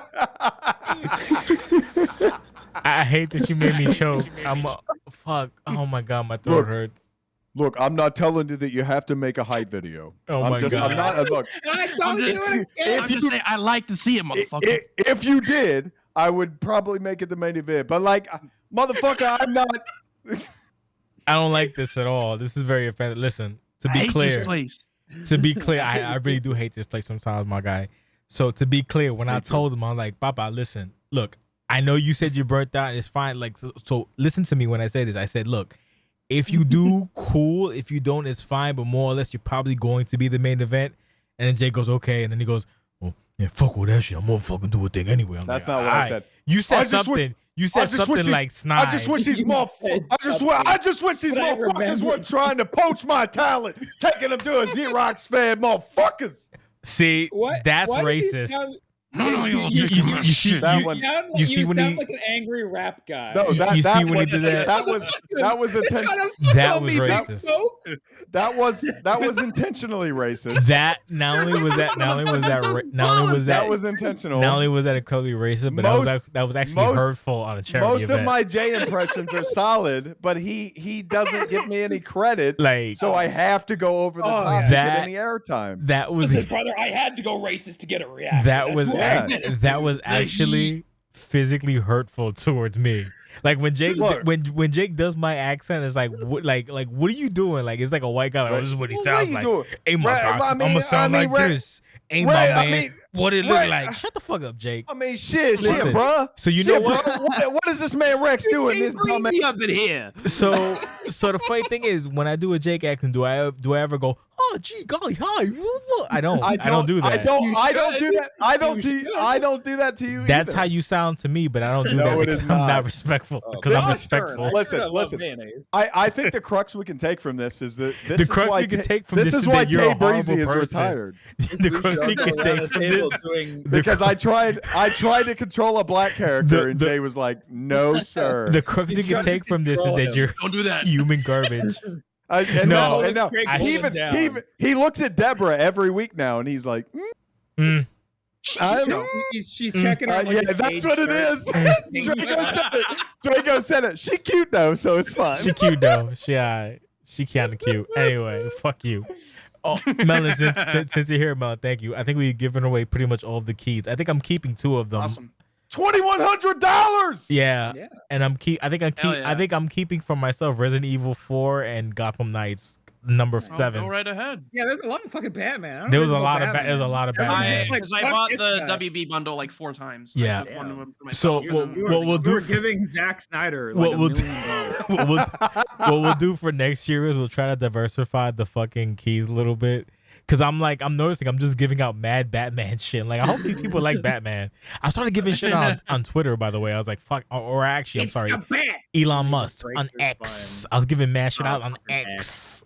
Hopefully Elon Musk people is took these fucking keys. I don't crazy. fucking know. But we're not gonna talk about Elon. Fuck him. But yeah, no, we gave away rather than the 2 but I we fucking talk about took for Parker. myself because I'm a piece of shit. We gave away about maybe 77 games. There's 4 left that I'm going to do on Discord because Samuel Ullman's friend, Blue Onyx Gaming, actually has 4 keys. But since it's Steam gifts, they actually require you to contact him and then get the keys. So we'll do that on Discord, and then you people could bother him like, hey, I'm from OCW. I want this key. Can I have it? It's going to be like, okay, cool. So he we'll blew Onyx Gaming for the keys. Yeah, no, you gotta basically like I'll tell you if you want, and then you just go to that guy on Steam and be like, hey, I won. Can I get the key for this game? Can I do do a little dance for it? Yeah. I don't know what Jay's very breathy with it. Like, hey, I'm from OCW. That's the OCW impression. RPG Jeff Hardy voice. Yeah. Will you make a stone of friend? But that being said, if you want to make a high package, you can get the main event of a charity show. See, didn't say that. I said, look, you're probably getting it anyway, but just in case. And then Jake, you want the main event of a Russ Cole? You know what Jake said? You just gotta make a video. The funny thing about Jake was like, man, fuck all. Jake says, I don't know what he said, but he was like, I'm gonna do that shit. Fuck the I thing. didn't say it. You I said didn't something. say it. You said something. No, Don't see now you're lying. Said something exact. He's using white privilege to lie about what he said because he said something about the like more or less like I'm gonna be the maid of it anyway, and he said some shit like that. And I was like, all right, man, relax. Wait. So you're taking my joke and you're like putting me on blast as a real thing? You said something along those lines, literally. No, I don't know what you said because I made it clear that this Matt. You know what? Look, I told you that, and I said, look, I'm not putting pressure on you because I know you burnt out. Even if you don't, I told him specifically, I said, even if you don't do it, there's more than likely you're going to be just because of the fact of what happened with the horse match. And then he said something like, I can't even remember, but it was like, well, fuck it, I'm gonna be the man of it anyway. I was like, okay, cool. No. I like how your memory is foggy. And then to top it off, and then he winds up sending me a video intro. I'm like, all right, cool, solidified, and that was it. He said something. He knows what he said, but he's gonna play dumb and like no sell it. Here's the thing. You said something. I don't know what I said. You know what you said. And you still said what I said. You remember what he said. You still said something. It was a tequila. He said something very Jake Allen-ish. There. You said something very Jake Allen-ish that confirmed that you would be regardless. There may have been a joke in there, but for you to come on stream and don't even do that. Acting like matter. I'm like doesn't matter. You're not seeking out these spots. You're not doing it. No, we're not. But we're not doing it again, bro. I don't give a fuck. We're not doing it again. It sounds like you're doing it for the third time. He really did. No, he like said something. It was funny though because it popped me because he goes, I don't know what he said. Probably because it was a joke. I don't know what he said, but it was something like, suck my dick, I'll be the main event anyway. I was like, all right, cool, Jay, bro. there won't be any jokes in our... more laughs. There won't be any jokes in comms going forward. I hope you know that. I'm glad. I'm telling you, call me at 5 p.m. on Thursday. Yeah, well, I can't wait. And I don't want to hear a word from you until Jay is recording. Until it says there's gonna be no sarcasm in this mess. I don't want to hear a fucking word. He's gonna go full on. He's gonna go full on Michael Cole and just ignore anything I say on commentary. No, we're gonna call matches. He's lashing out. We're gonna call. Vince, what do you want? We're gonna call matches as we usually do. You see what happens afterwards? If you're gonna just gonna hang up on me. You're gonna go like, I don't know. What did you think about that match? He's just gonna hang up. I'm not gonna be there. He's gonna hang up on you. Yeah. He's gonna hang up on me and just say, send your audio. You fucked me for the last time. Send your audio. Just gonna send your audio. Get on my face. I'm sick of you. So anyway, Drago. Why don't you call Pierre to call anniversary and render all those fucking videos? Look at him. Look how he gets. When he does it to me, it's fine, but when I fire back, it's a problem. It doesn't matter. It's okay. We had fun. Motherfucker. We had fun. Remember that I'm always available to call for commentary. I just word. Okay. All right. Okay. Hey. Well, shit. Let me get some extra time in my week. Why don't you go talk to Mangoose and get him to do everything that I do, and then we're cool. Like it's great. The best. And you know, I'll see y'all. I'll see y'all Saturday. You know what the best part about Mangoose is? Best part about Mangoose is like, I don't know what's going on. I need to read more. I just have problems self-motivating because I'm working on that. He ain't got a fucking clue. I'm gonna be main event no matter what. He ain't got no idea. Imagine. He's like, I can't believe that fucking Russ Cole. Like Russ Cole's not in this match. Oh, Okay. Well then. Hi, Who's Shay. that French guy in there? Hey, Where's he? How much does he weigh? How much does this guy weigh? Jay, can we What? What's talk he to doing? Can we talk to Drago about what he thought about the show? Because Sure, he was in the we he was can. in the VP, and I heard his joy, but I want to hear words. He was very happy. Drago, please take some time. I this is his thoroughly baby. enjoyed this show. I didn't know what to expect, and I was just like blown away. Horse and Chaos was my match of the night. I think that goes for most people. It Yes, was 100%. really good. The promo packages. I mean, y'all went above and beyond for this. Yeah, they did. They did. I thank you guys so very much for donating, for participating. Shit, thank you, motherfucker. How much? Don't thank me, motherfucker. Thank you, motherfucker. you and Jake dropping fucking duckets, brother. I'm like, goddamn. Motherfucker, how much did we raise this year? We Bubba? raised, I believe it's 2,100, or maybe no 20. It might be a little bit higher because I think Che came in at the very end, I see the number. I just wanted Drago to say it for What is it? notoriety. What is the number? $2,133.31. Oh yes, the animals. Oh mama. Who's out here who wanted to add the extra 31 cents? Oh my fucking god, Jay, bro. Oh my God, Jay my did- wallet. You know what's Jay gonna did that. you know what's gonna suck? What's gonna suck is next year I'm gonna make the hey, if we could raise 1,700, because I get nervous about trying because I don't want to be the asshole that says, hey, if we can raise 2,000, then we don't, and I fucking feel like shit for like a fucking 3 weeks. That's why I always keep it low. Literally, that's why. Like last year we raised 1,700, right? That's a great No, idea. 17. My whole We life I try to raised. keep No, we expectations raised almost 1,800. So, but like I'm like, the first goal was 1,200. So I'm like, I don't want to do 1,800 because if we don't reach it, I'm gonna it's gonna like hurt me, like physically, make me sick. So I'm like, let's keep it 1,500 because that's reasonable. We did 17, so we'll hit. And then as soon as I log in, it's like fucking. Oh, hey, well, fuck, there goes the goal. Great. Like, all right.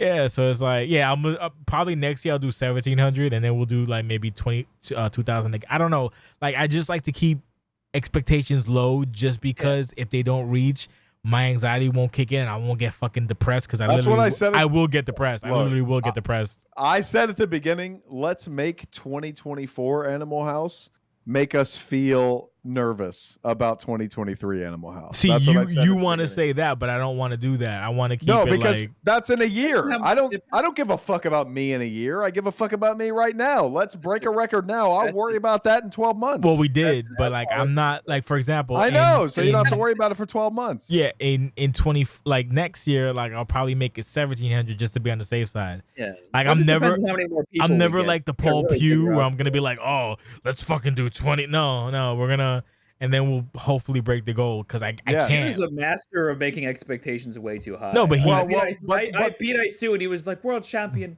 the Bold. year. He's gonna But the destroy more- everyone, and then I'm like, oh fuck! The moment I lose a TV match. But from the donation standpoint, it's not like more, I guess, volume wise. It's kind of making it a regular occurrence helps a lot. Because if it's like the Turn around fifth, it. if it's like the 5th annual versus like, hey, it's a charity show, where we're at now.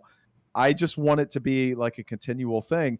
And even if we rate like next year, if people aren't in the same situation, hell, maybe I don't get the Christmas bonus that I get now, and I get I fired, got and a I, box of fucking chocolates and a thank you note. I hate these fucking people. bro, like shit And may they're shitty chocolates too. shit may happen is my point. I know, and, but and like that's what I'm if saying. shit happens and we raise $1,000, your brain shouldn't go, shit, we raised $2,100 last year and we only raised $1,000 this year. We're still I know, an extremely But small again, community raising I know, $1,000 but for again, a good cause. I'm mentally ill, so it fucks with too. me. It fucks with me, so that's We why can tell. fuck you, Court. We have to tell each other though. We have to support each other. No, I'm not gonna tell you're not gonna tell you that you are right. You're gonna tell you that you're a dumb piece of shit.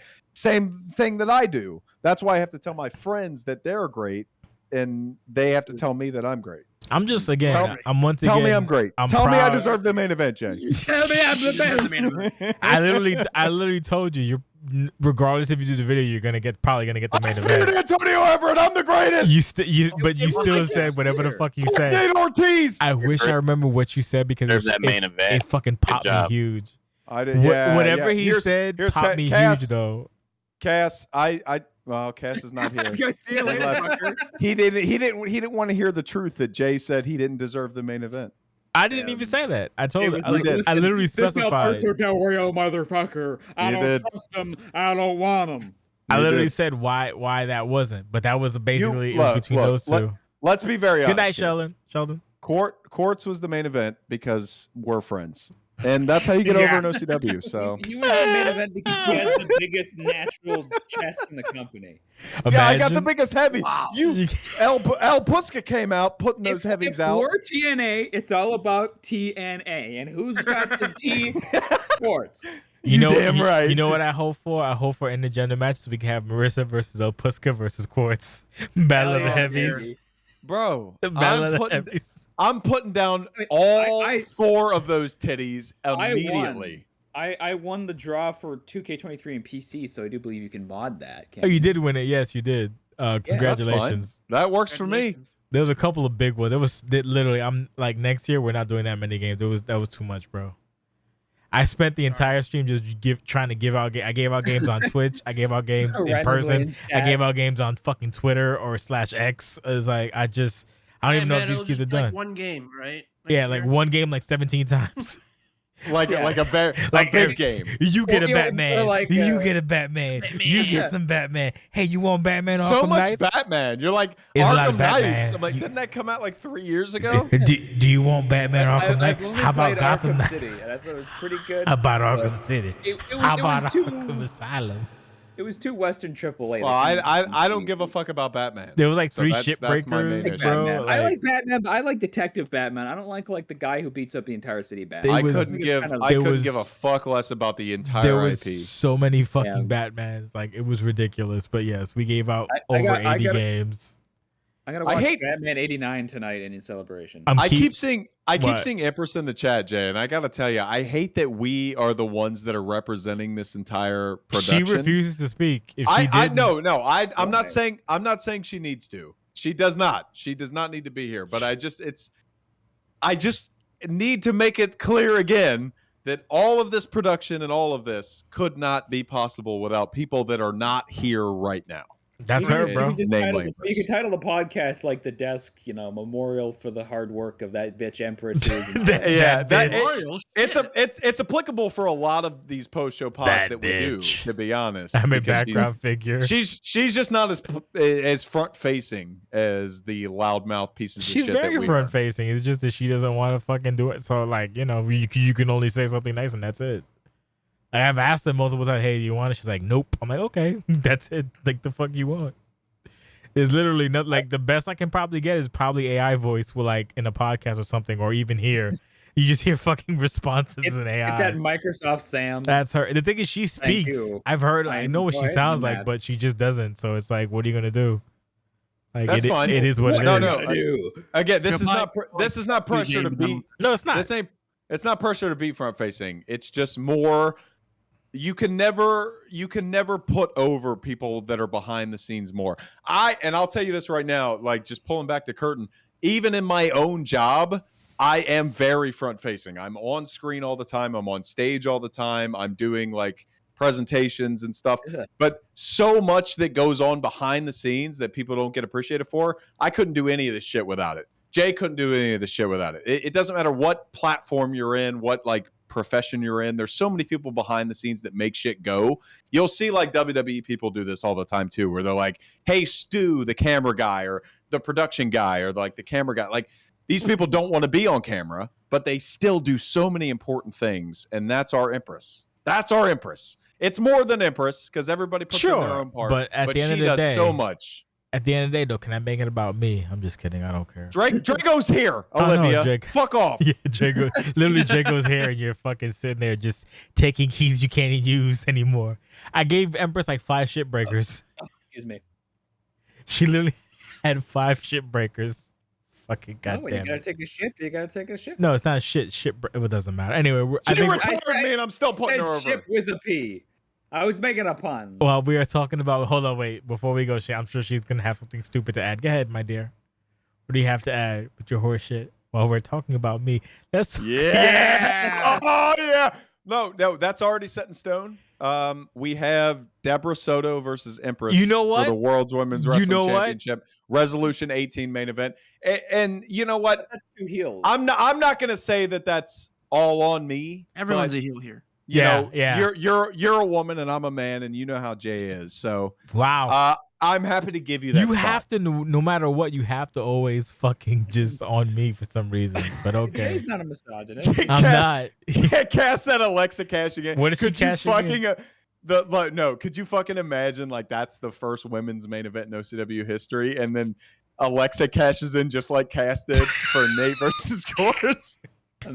Yes. God. I would feed on the Salt River. Bro, Russ Like a is deer still with salt upset lick. about Cass cashing in on that fucking Lucian main event, bro.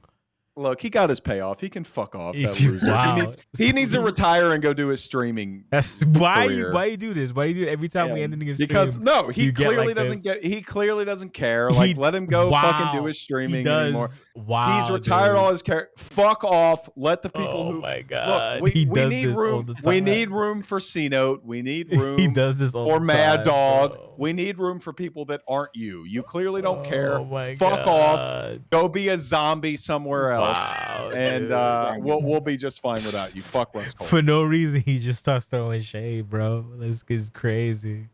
I like This how is he work crazy. shoots in the podcast. He for really every does. show. He he's really, shooting. He he really really is. is just fucking pew Or is pewing. he? Speaking of shooting, I have to talk to, I don't know what you're talking about. I know. I have to talk to Jimmy after this podcast because it's coming very soon and we need something to do with the forum. Anyway, that being said, shout out to Empress, shout out to fucking Drago, shout out to Kent, shout out to Commentary, aka Jake, shout out to everybody who participated, shout out to everybody who submitted videos, content, blah, blah, blah. The show is up. We giving away most of the games. We got 4 left, I think. I'm keeping 2 because I'm greedy. We'll do those on the Discord, on the OCW Discord. If you want to join, probably not because we're not gonna have a forum in like 3 weeks. But be sure to check out our YouTube page. Oh, no, 3 weeks. Well, we'll see because time is getting fucking greasy, so we'll find out. But yeah, January 5th. January 5th. January 9th And we got is when the forum dies, but January 5th is when the show comes back, so we'll still have a fuck show. the just on forum. We'll figure it out. Don't worry about that. That's behind the scenes shit. January Wow. 5th, we are back. He's we are lit. back, baby. Turmoil 308. Do not miss it. Subscribe to OCWFED on twitch.tv. We got January 5th. We'll be back. It'll be every Friday until the biggest event in OCW history, which will be the 19th anniversary show. Think about that for a minute. We're not bullshitting right now. This is Jason Clinton Sensation. This is a man who made this fucking thing in 2004. All text. There was no video games. He ran through the most bullshit video games in the history of wrestling video game history. WrestleMania 21 on Xbox. Are you kidding me? SVR 08, SVR 09. SmackDown vs. Raw 2005, bro. Get the fuck out of here. This guy has gone through the ringer for this entire federation. The thing that you're watching right now was bred in 2004. Most of you weren't even alive on that. You dumb ass pussy virgins. Go fuck off forever. Wow. And make sure you're there for January 5th for Turmoil 308. We will have a big main event. We'll announce it over the holidays. Yeah. And we have the anniversary show on the night on the 27th, anniversary 19. There will be some big shit. That won't be a charity event. That'll be all kayfabe, all big shit, all title matches, kayfabe. every championship will be defended, and there will be a massive announcement. I'm spoiling it, Jay. I don't give a fuck. There will be a massive announcement on January 27th, the same night as the anniversary show. Don't miss it. Subscribe. Sell your kidneys to get the money in order to subscribe. Jay deserves it. He's the man. That's all I got. That's all they got. All right.